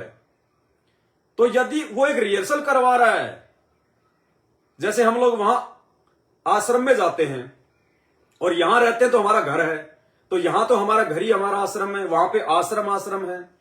उस आश्रम में हमारा बाप हमारा गुरु है और इस घर में हमारे गुरु हमारे माता पिता हैं। तो ये रिहर्सल चल रही है हमारी। जैसे परमात्मा कहते हैं ना, तुम्हारी त्रिकुटी पे जाने के बाद में फाइनल परीक्षा होगी, लेकिन उससे पहले यहां पे तुम्हारी ये रिहर्सल करवाई जा रही है ताकि तुम त्रिकुटी वाली परीक्षा पे फेल ना हो जाओ। तो ठीक इसी प्रकार एक परिवार में उस बच्चे को जो है रखकर, माता पिता को निमित्त बनाकर, उसके पालन पोषण के लिए, उसकी देखभाल के लिए, उसकी पढ़ाई लिखाई के लिए परमात्मा छोटे माता पिता को निमित्त बनाता है। और जो बच्चा, जो लड़के लड़कियां अपने माता पिता के साथ जैसा व्यवहार करेंगे, उन बच्चों से क्या उम्मीद करें कि कल को वो अपने गुरुजी के साथ में धोखा नहीं करेंगे? उनसे कैसे उम्मीद की जा सकती है? कौन उनका विश्वास करेगा?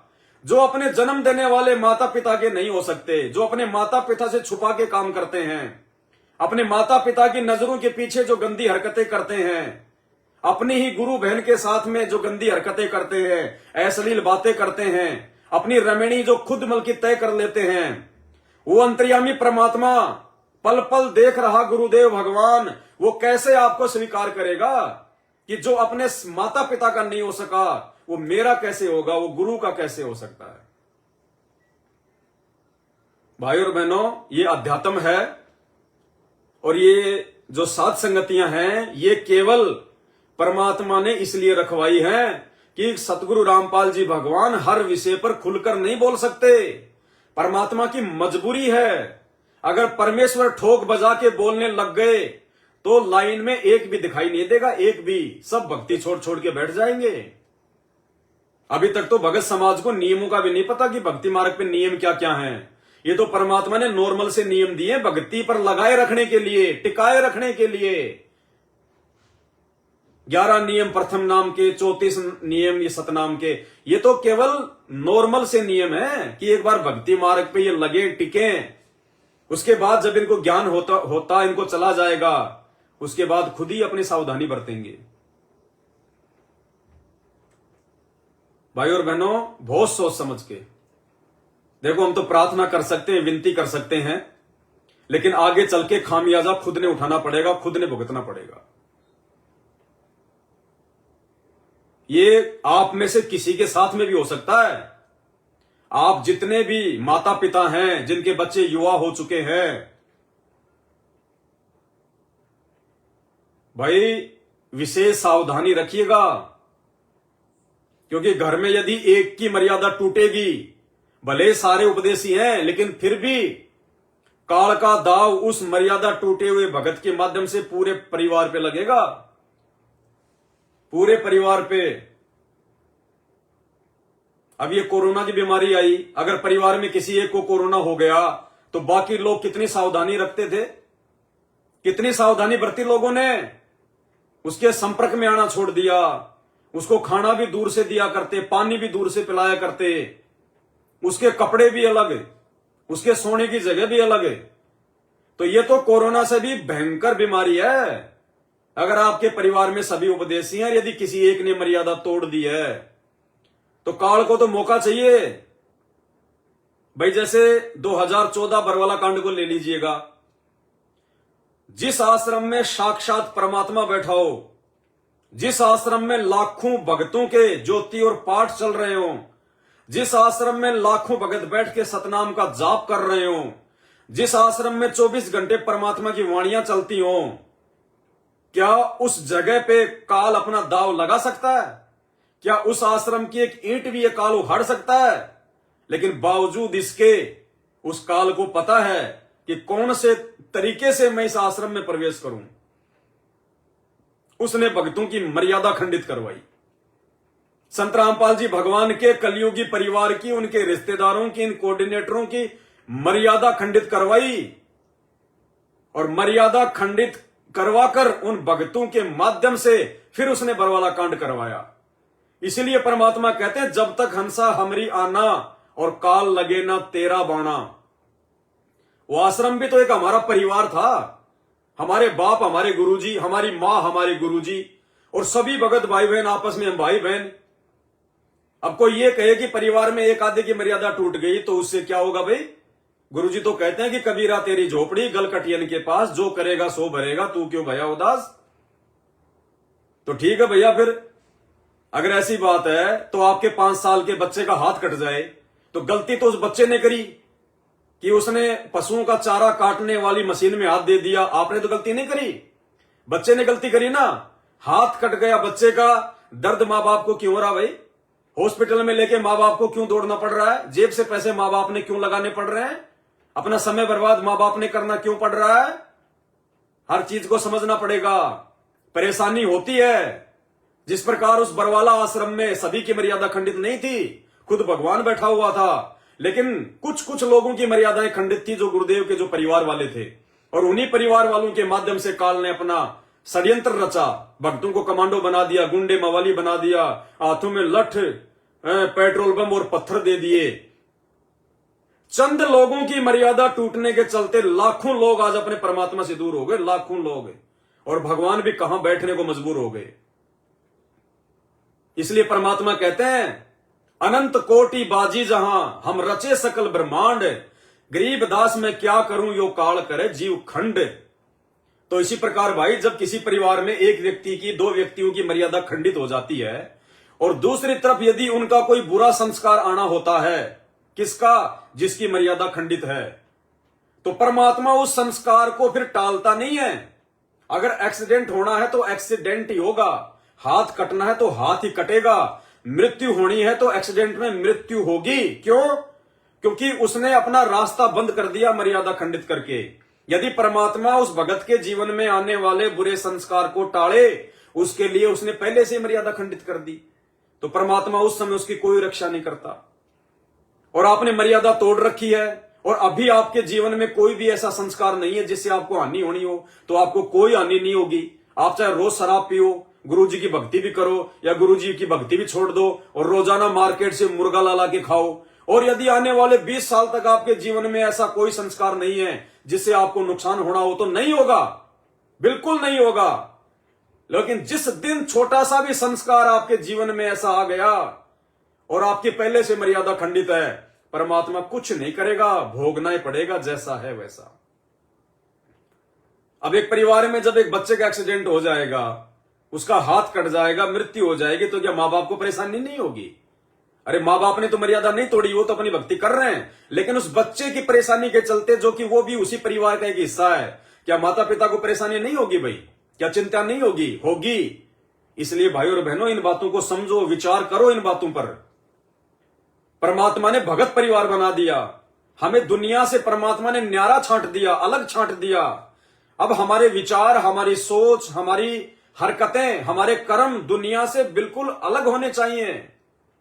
अरे ये तो वो परम पिता है। यदि आपके माता पिता भी आपके रमणी की बात नहीं कर रहे हैं, और यदि आपके मन में कहीं ना कहीं ऐसी कोई बात चल रही है, तो ये अंतर्यामी परमात्मा तो आपका रिश्ता भी सेट करवा देगा, आपके रमणी भी करवा देगा, आपके सारे काम करवा देगा ये।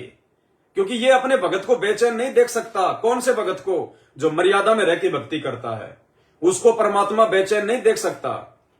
बच्चा यदि रात को भूखा सो जाता है, तो सांसारिक माता पिता भी जो है नींद में नहीं सोते, उनको भी टेंशन रहती है, चिंता रहती है।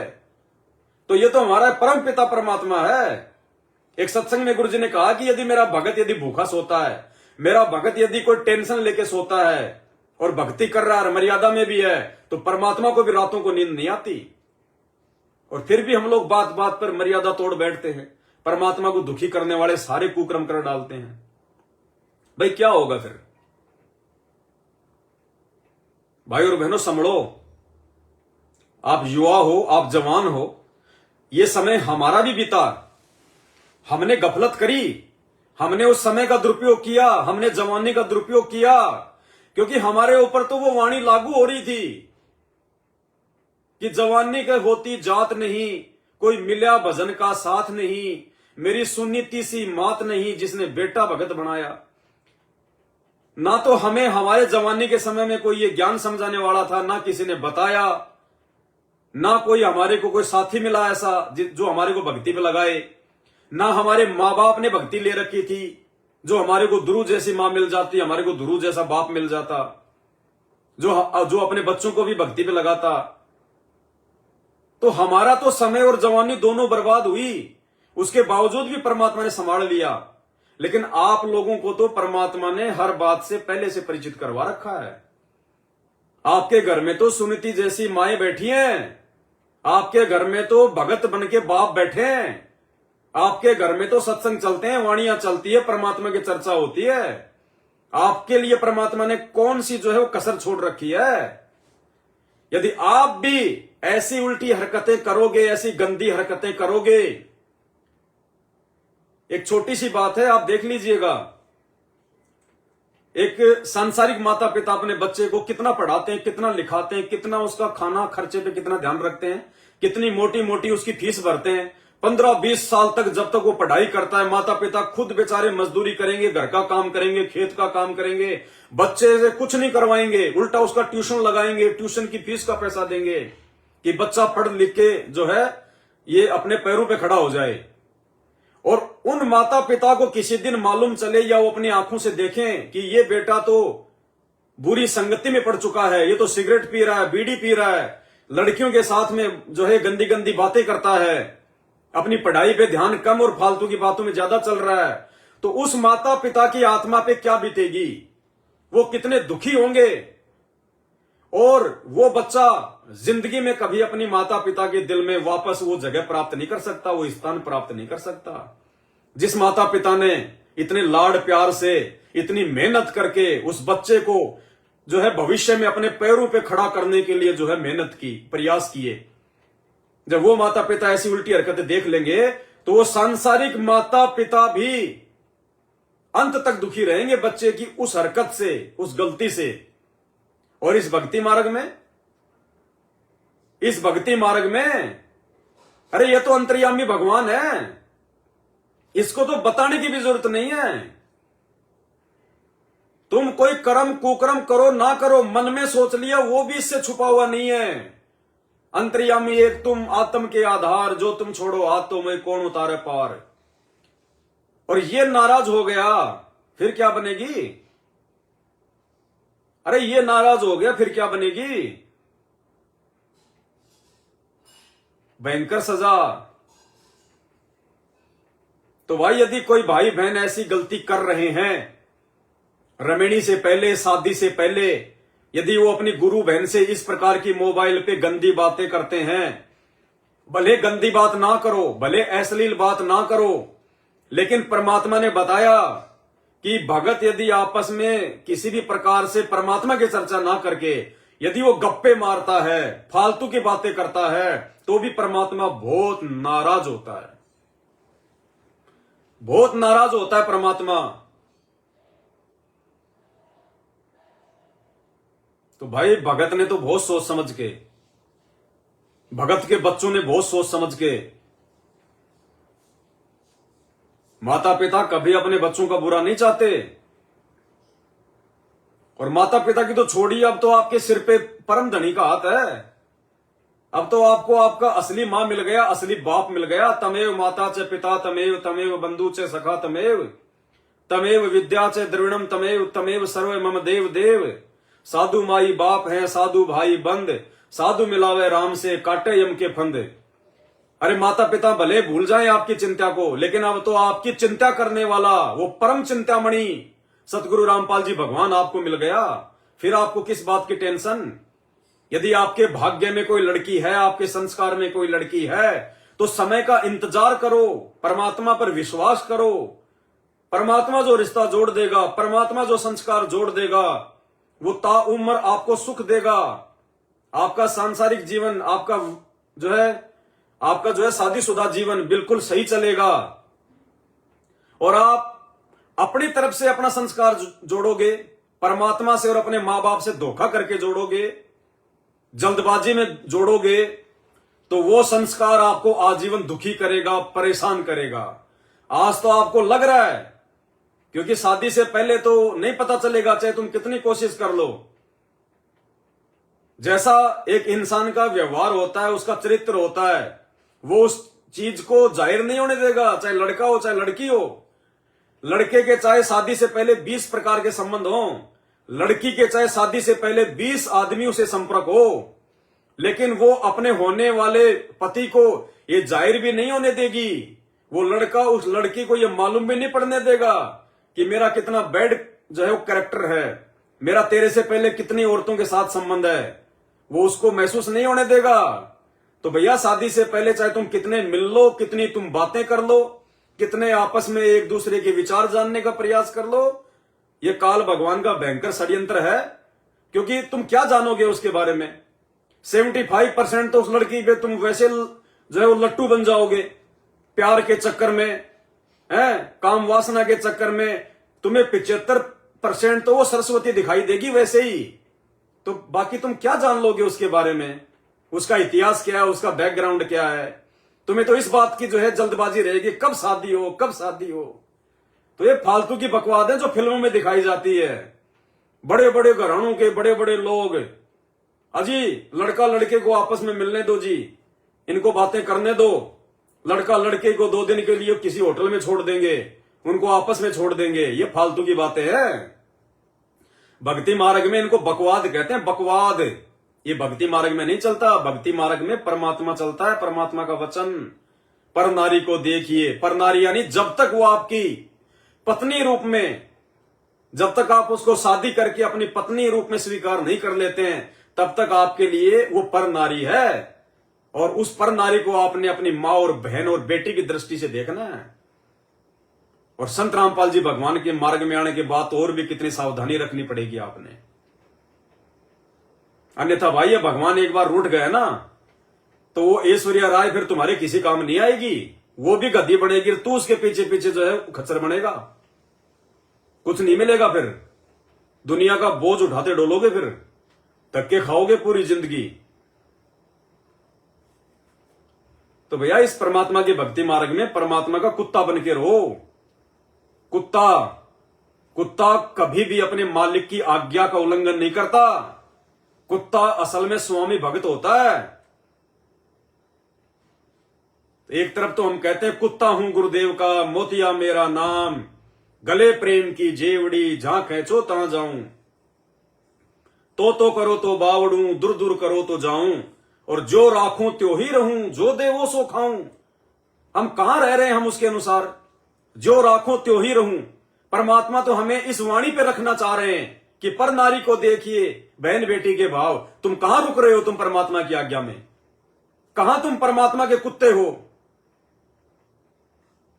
अरे रोटी खाओ अपने मालिक की और चौकीदारी करो किसी पड़ोसी की। वो मालिक तुमसे कैसे प्रसन्न होगा जब उसके घर में चोरी होगी?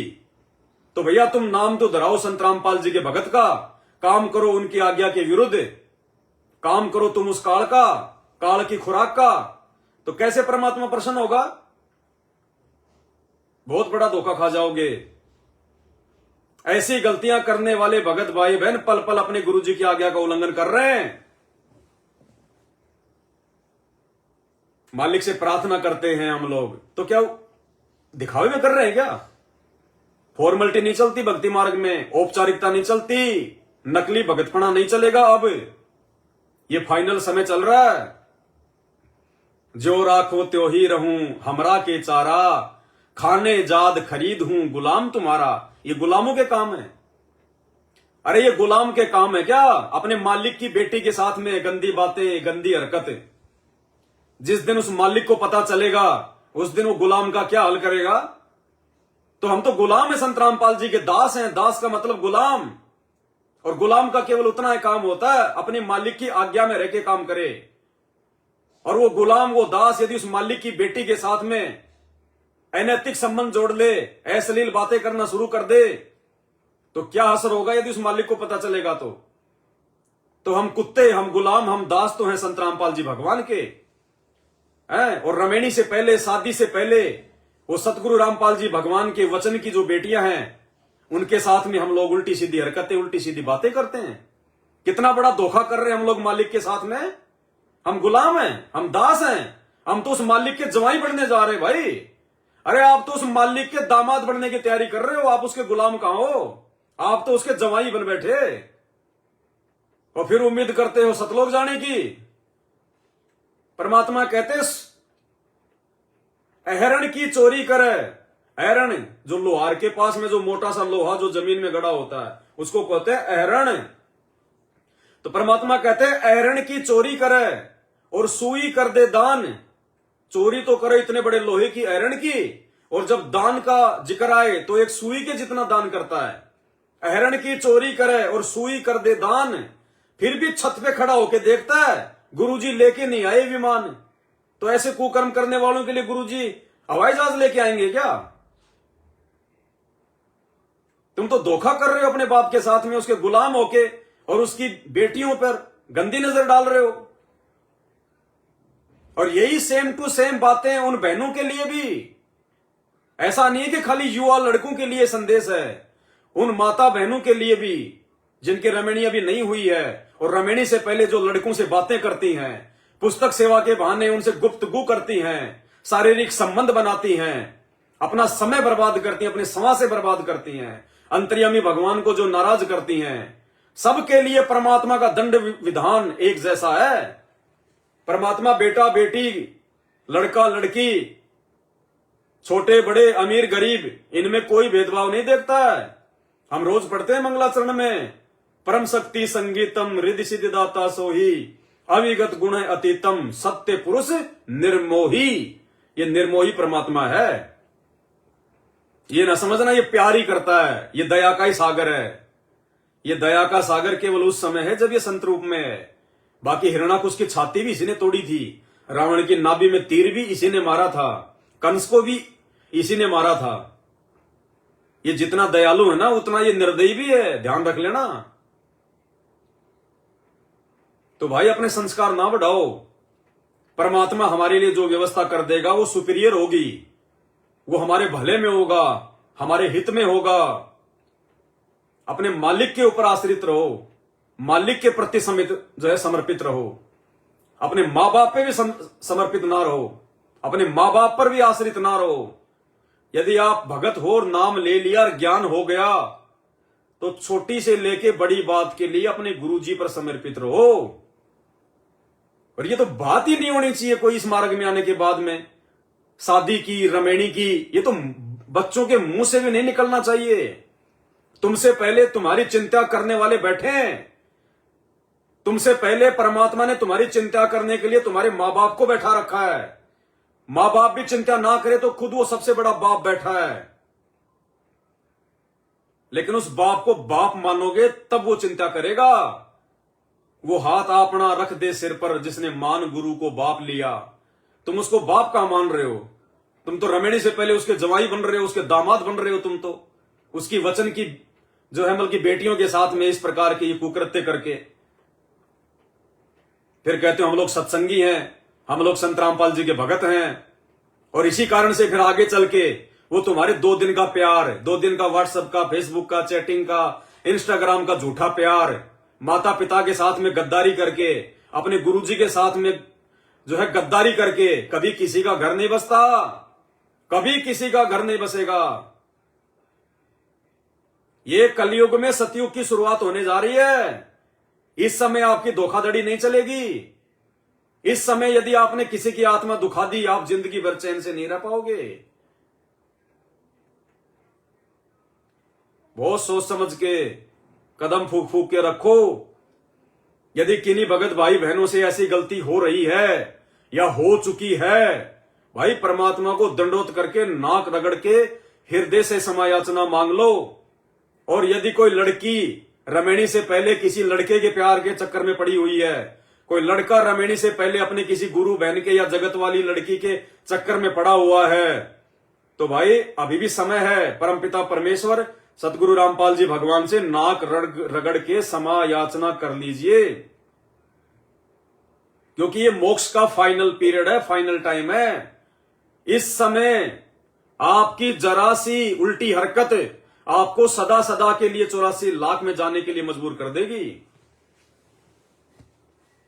और उस बहन को भी समझाओ, उसको कहो कि भाई बहन देखो, मुझे आज से पहले इन बातों का मालूम नहीं था, मुझे पता नहीं था, और मैं तो बहुत बड़ी ये गलती कर रहा था काम वासना के वशीभूत होके, इस काल प्रेरणा से, गुरुजी के ज्ञान की जो है कमी के चलते मैं तो बहुत बड़ी ये गफलत कर रहा था, ये गलती कर रहा था। मुझे नहीं पता था कि भक्ति मार्ग में इतना बड़ा नियम है ये। रमेणी से पहले वो हमारी बहन ही होती है। और इस प्रकार की बातें करने से कितना बड़ा हम नुकसान उठा सकते हैं, ये सृष्टि रचना में सतगुरुदेव भगवान ने दुर्गा और काल के माध्यम से हमें बताया। तो बहन जी, आज के बाद आप भी परमपिता परमेश्वर सतगुरु रामपाल जी भगवान से माफी मांगो। दास भी अपने परमात्मा से माफी मांगता है, और आप और हम पुनः भाई बहन बने। हमारे मन में कभी भी इस प्रकार की गंदी हरकतें, ये गंदी सोच ना उपजें। यदि हम कभी बात भी करें आपस में तो परमात्मा की करें, हम परमात्मा की हम चर्चा करें। कोई शंका हो तो उसके समाधान के लिए हम फोन करें। लेकिन इस प्रकार की ये गंदी बातें जो आम जगत में लड़के और लड़कियां करती हैं, ये आज के बाद ना आपके मन में आनी चाहिए, ना मेरे मन में आनी चाहिए। अन्यथा हम तो परमात्मा के डबल जो है उनके दोषी बन जाएंगे। एक तरफ तो मालिक की आज्ञा तोड़ के, दूसरी तरफ मां बाप की आत्मा दुखा के, हम तो परमात्मा के डबल दोषी बन जाएंगे। और मानव जन्म मिला परमात्मा की भक्ति के लिए, और भक्ति करवाकर मुक्ति प्रदान करने वाले को ही हमने नाराज कर दिया, तो फिर फायदा क्या? ये लड़कियां तो इस भक्ति से लाखों मिल जाएंगी आगे।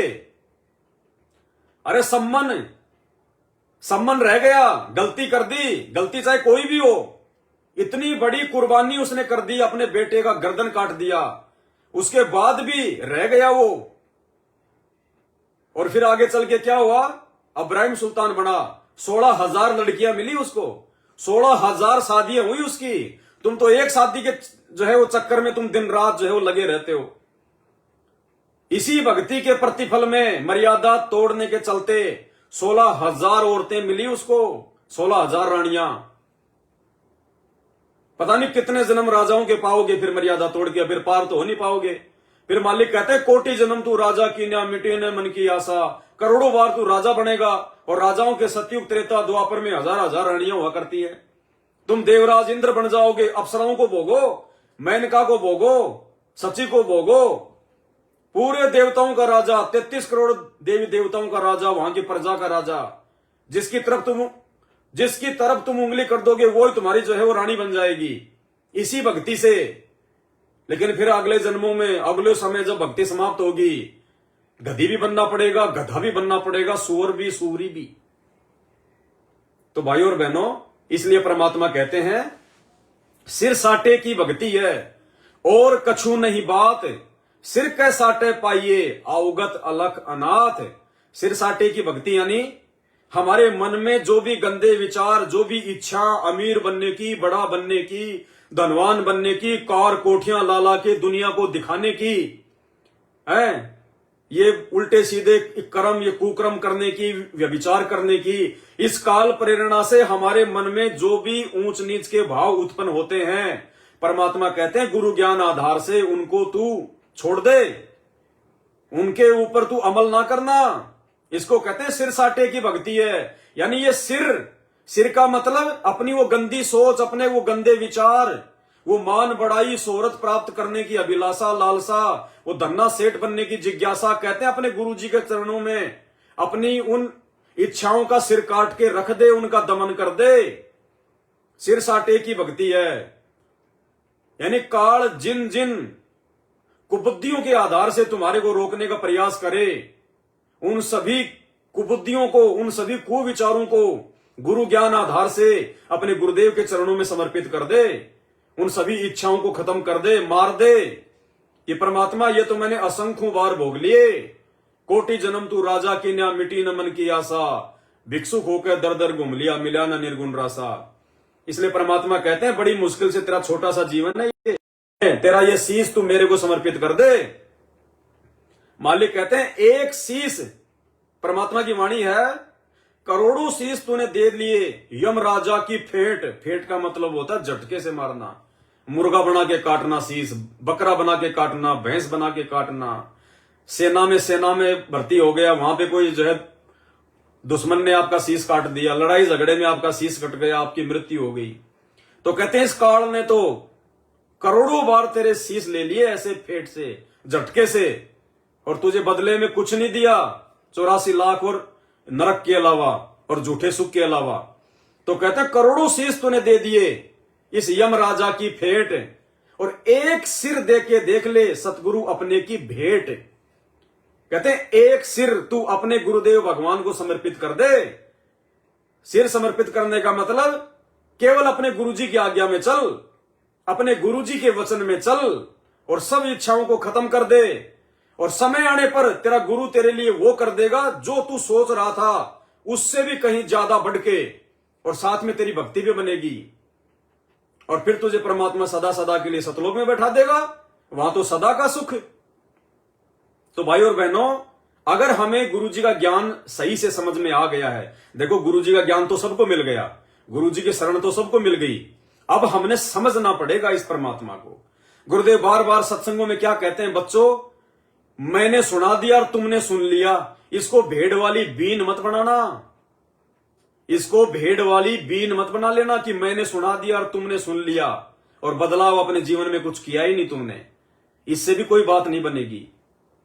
हमने हर प्रकार से, और ये जीवन है कितना का हमारा भाई और बहनों, अगर हम बैठ के थोड़ा सा विचार करें, चिंतन जिस दिन हम गुरु जी के सत्संगों पे, उनके वचनों पे करने लग जाएंगे, सत्संग तो लाखों सुनते हैं भाई बहन, 24 घंटे सुनते हैं, लेकिन कोई चिंतन 2 मिनट बाद भी नहीं करता।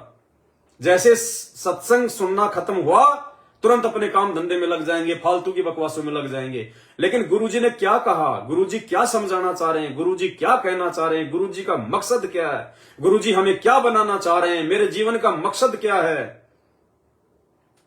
इन बातों पे जब तक हम विचार नहीं करेंगे, मंथन नहीं करेंगे, तब तक वो सत्संग खाली सुनने मात्र से कोई असर नहीं करेंगे।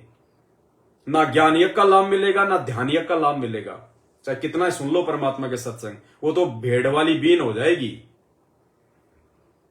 तो जब इस सत्संगों पे हम विचार करेंगे, तो वर्तमान में किसी की 40 साल की उम्र है, किसी की 50 साल की उम्र है, और इस कलयुग में गुरुजी ने 70-80 साल की उम्र बता रखी है। 100 साल की उम्र तो इस कलयुग के जो है मतलब शुरुआत में हुआ करती थी। अब 5000 साल बाद आज इंसान की 70-80 100 साल तो कोई बिरला ही भोगता है। 70-80 और वैसे तो 60 साल के बाद में आजकल इतनी बीमारियां, इतनी परेशानियां, इतने दर्द तकलीफें, आदमी ये सोचता कि भगवान मार दे, उठा ले मेरे को, 60 साल की उम्र में हाथ जोड़ने लग जाता है। तो किसी की 40 साल हो गई, किसी की 50 साल हो गई, और कितना जी लोगे? 20 साल, 30 साल? अरे 20-30 साल का ही तो जीवन मांग रहा है परमात्मा। 20-30 साल का ही तो जीवन मांग रहा है परमात्मा, कि अब तू पूरी तरह से ये तेरे 20-30 साल जो बचे हैं बड़ी मुश्किल से तेरे पास में, अरे ये तो तू मेरे को समर्पित कर दे। अब तेरी क्या इच्छा रहेगी? तेरी बुढ़ापे में खोपड़ी तेरी गंजी हो गई है, पूरे शरीर में तेरे सफेद बाल आ गए, बेटा बेटी तेरे हो लिए है, और ना तो कोई धन्ना सेठ, ना कोई तू जो है मतलब कि बहुत बड़ा तू कोई व्यापारी जो तेरे को फैक्ट्रियों की चिंता होगी, तेरे को जो है मतलब कि बैंकों में जमा जो है वो धन की टेंशन होगी। क्या है तेरे पास में? फक्का फकीर आदमी, कुछ नहीं है तेरे पास में, और फिर भी दुनिया भर की टेंशन लेके घूम रहा है, दुनिया भर की तू प्लानिंग कर रहा है। तो मालिक कहते हैं तू भिखारी का भिखारी, तू रोडपति, और ये 20-30 साल का जीवन है अपने गुरुजी के चरणों में समर्पित कर दे। अंधा होके लग जा, मत देख दुनिया क्या कर रही है, दुनिया भाड़ में जाए, दुनिया क्या कर रही है।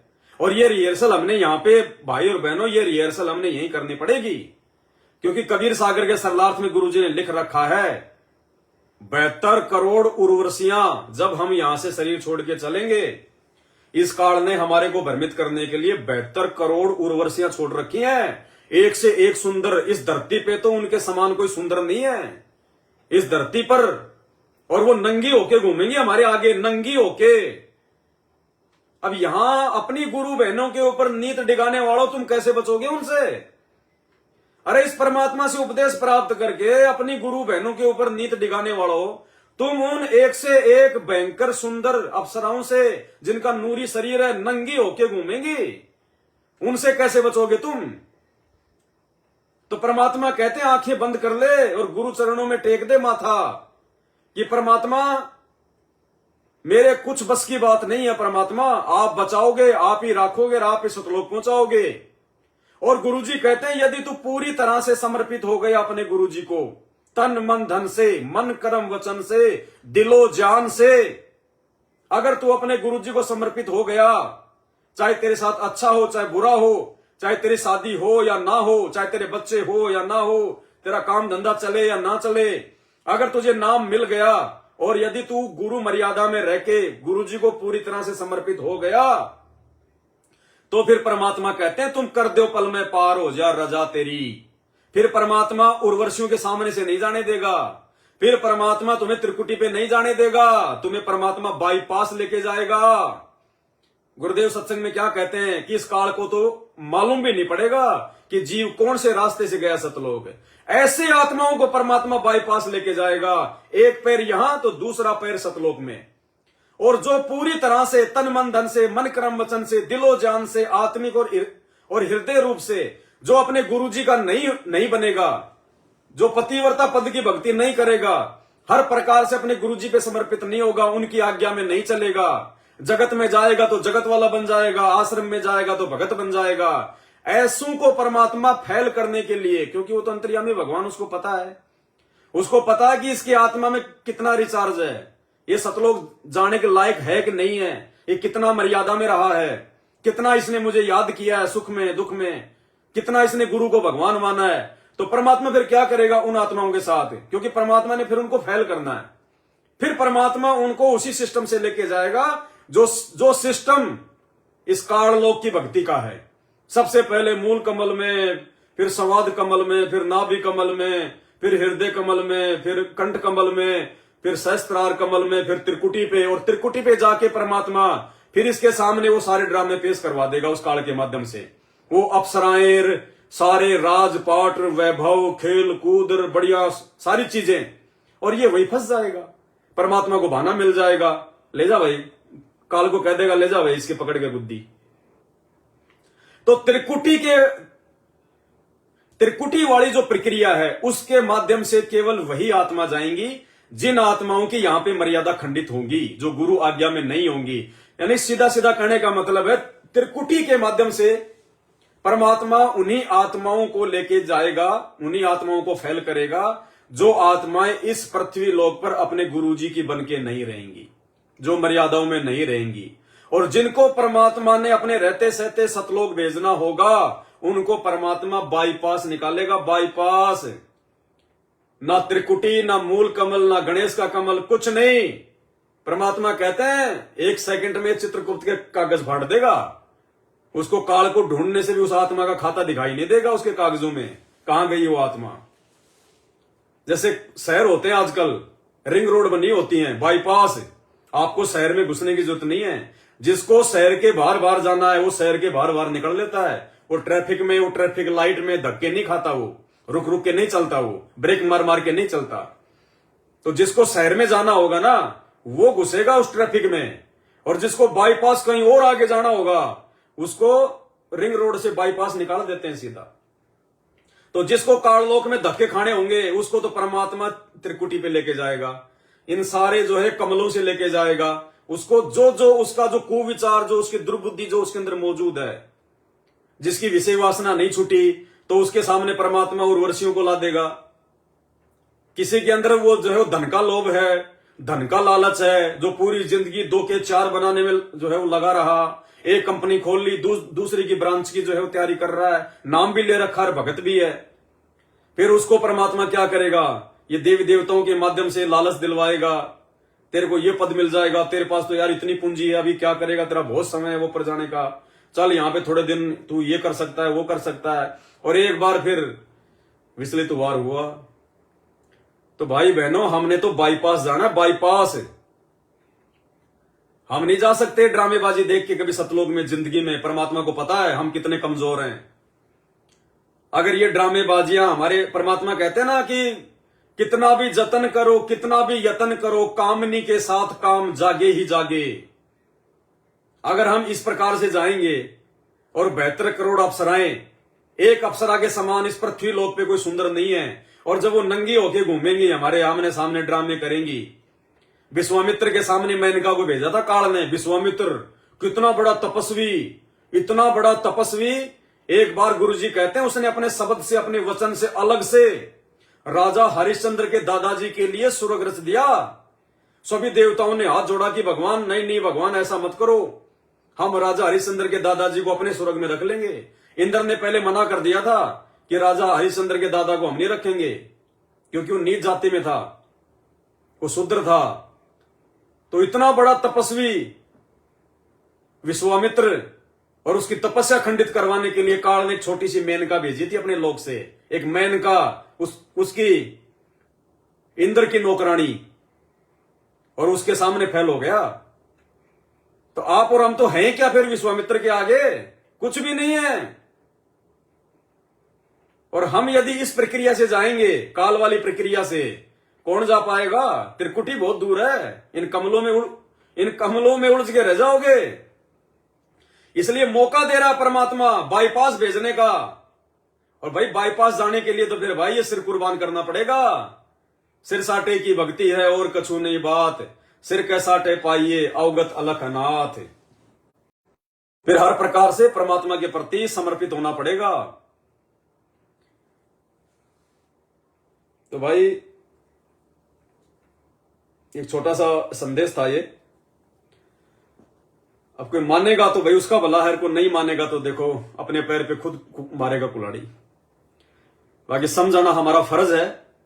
इन बातों को इतनी गहराई से गुरुदेव भगवान सत्संगों में नहीं बताएंगे। तुम कहीं ये सोचो कि गुरुजी को सत्संग करेंगे ऐसा, या गुरुजी ने अपने सत्संगों में बोल रखा होगा।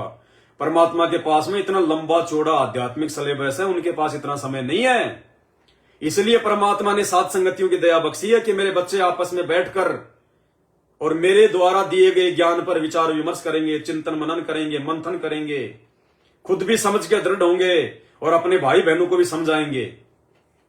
इसलिए भाई और बहनों, सात संगतियों का लाभ उठाओ और अपने आप को चेंज करो, अपने आप को जो है परिवर्तित करो। और कुछ नहीं मिलता इन चीजों में, कुछ नहीं मिलता। आज बच्चे जिस राह पर चलने की सोच रहे हैं ना, मां बाप उस समय को पार करके आज इस अवस्था में है। सब देख रखा हमने, सब कर रखे सारे कर्म कुकर्म, कुछ नहीं मिलता अंत में दुख, परेशानियां, बेइज्जती ये मिलती है, इससे ज्यादा कुछ नहीं मिलता। अपना कैरियर बर्बाद कर लेते हैं, अपना समय बर्बाद कर देते हैं। तो भाई और बहनों, अब तो कम से कम आंखें खोलो। परमात्मा का ज्ञान प्राप्त होने के बाद, ऐसे समर्थ अंतर्यामी भगवान की शरण प्राप्त होने के बाद, अब तो हमारे अंदर ये डर बैठ जाना चाहिए कि ये दुनिया के सीसीटीवी कैमरे जो अंधेरे में नहीं देख सकते, लाइट चले जाए तो अपना काम नहीं करते, ये परमात्मा का सीसीटीवी कैमरा, ये अंधेरे से अंधेरे में लाइट आए ना आए कोई फर्क नहीं पड़ता, और ये बहुत दूर तक का कैच करता है, असंख्य युगों तक का कैच करता है। हम इसके अजाब से, इसके कहर से कैसे बचेंगे अगर ये नाराज हो गया तो अगर किसी भगत भाई बहन से ऐसी गलती हो गई है या ऐसी गलती वो कर रहे हैं तो देखो परमात्मा बहुत दयालु है, समर्थ है, अभी समय है, मौका है।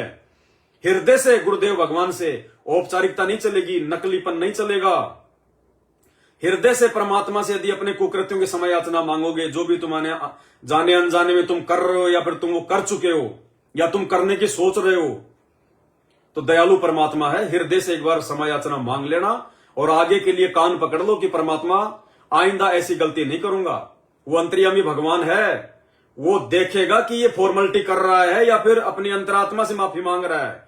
हम इससे कुछ नहीं छुपा सकते, उसी आधार से परमात्मा दया बख्शेगा। इन विकारों को परमात्मा ही शांत कर सकता है। इन विकारों पर नकेल, इन विकारों के नाक में रस्सा ये सतगुरु रामपाल जी भगवान ही डाल सकता है। वरना कोई ये सोचे कि मैं अपनी मर्जी से, अपनी भक्ति से, मैंने 2 की जगह मैंने 4 माला करनी शुरू कर दी, मैं सतनाम का 1000 जाप करता हूं, मैं दिन रात गुरु जी का मैं सत्संग सुनता हूं, मेरे ऊपर कोई विषय वासना का असर नहीं होगा। वो नारद वाली सी बन जाएगी। 72 संतान जन के फिर नदी में छलांग मारेगा फिर वापस। तू चाहे कितनी माला कर ले, कितना भजन कर ले, कितना सत्संग कर ले, कितना दान पुण्य कर ले, इन विषय विकारों पर गुरुदेव भगवान की रजा बिना, इनके आशीर्वाद बिना जिंदगी में कंट्रोल नहीं हो सकता। जिंदगी में ना जाने कितने चले गए ऐसे। 1000 साल तक तपस्या करके वो पाराशर ऋषि जंगल से आ रहा था, अपनी बेटी के साथ में कुकर्म कर बैठा। देवताओं का राजा इंद्र सारे कुकर्म कर बैठा अपने गुरु की औरत के साथ। ब्रह्मा विष्णु महेश ये पुराण भरे पड़े इनके कुकर्मों से, ये नहीं बच पाए विषय वासना से। तुम कैसे बच पाओगे 2 कोटि के जीव? भाई और बहनों, बचाने वाला परमपिता परमात्मा, सद्बुद्धि देने वाला परमपिता परमात्मा। नाक रगड़ रगड़ के इनसे समायाचना करो, इनसे माफी मांगो। और जो भाई बहन इस कुक्रम को छोड़ चुके हैं सात संगति की वीडियो देख के गुरु ज्ञान आधार से, हम पे काल कभी किसी प्रकार का दोबारा से अटैक ना करे, इसके लिए रोज परमात्मा से सुबह उठते सबसे पहले यही विनती किया करो कि गुरुदेव भगवान आपने जो ये विषय विकारों से दूर करने की रजा बख्शी है, परमात्मा इसको इसी प्रकार जो है बरकरार रखना। गुरुदेव भगवान, मैं तो 2 कोटि का जीव हूं परमात्मा, मेरी कोई औकात नहीं है परमात्मा, मैं तो मिट्टी हूं मिट्टी भगवान, आपका आशीर्वाद हटा नहीं और ये दुर्घटना फिर से घटी नहीं।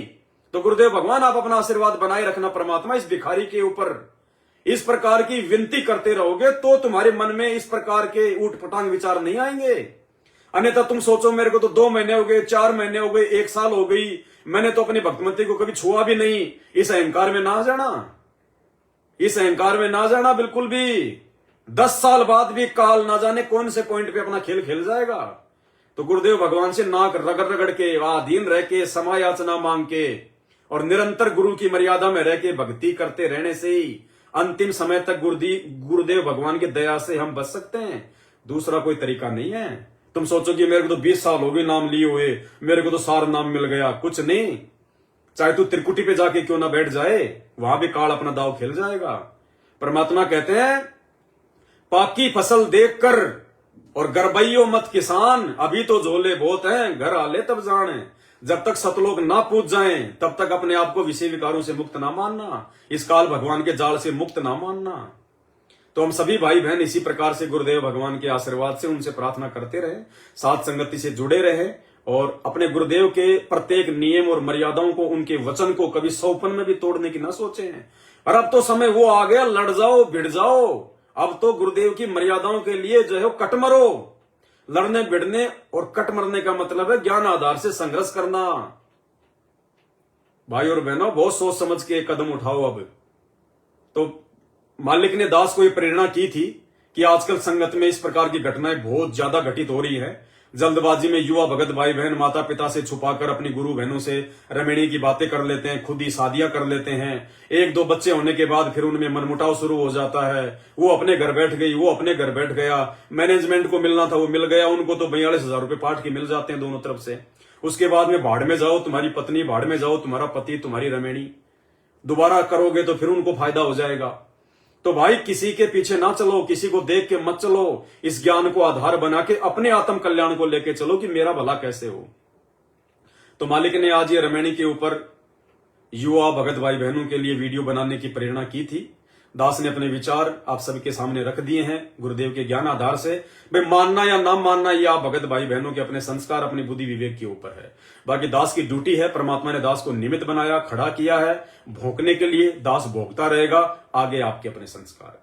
बंदी छोड़। सतगुरु रामपाल जी भगवान की जय हो।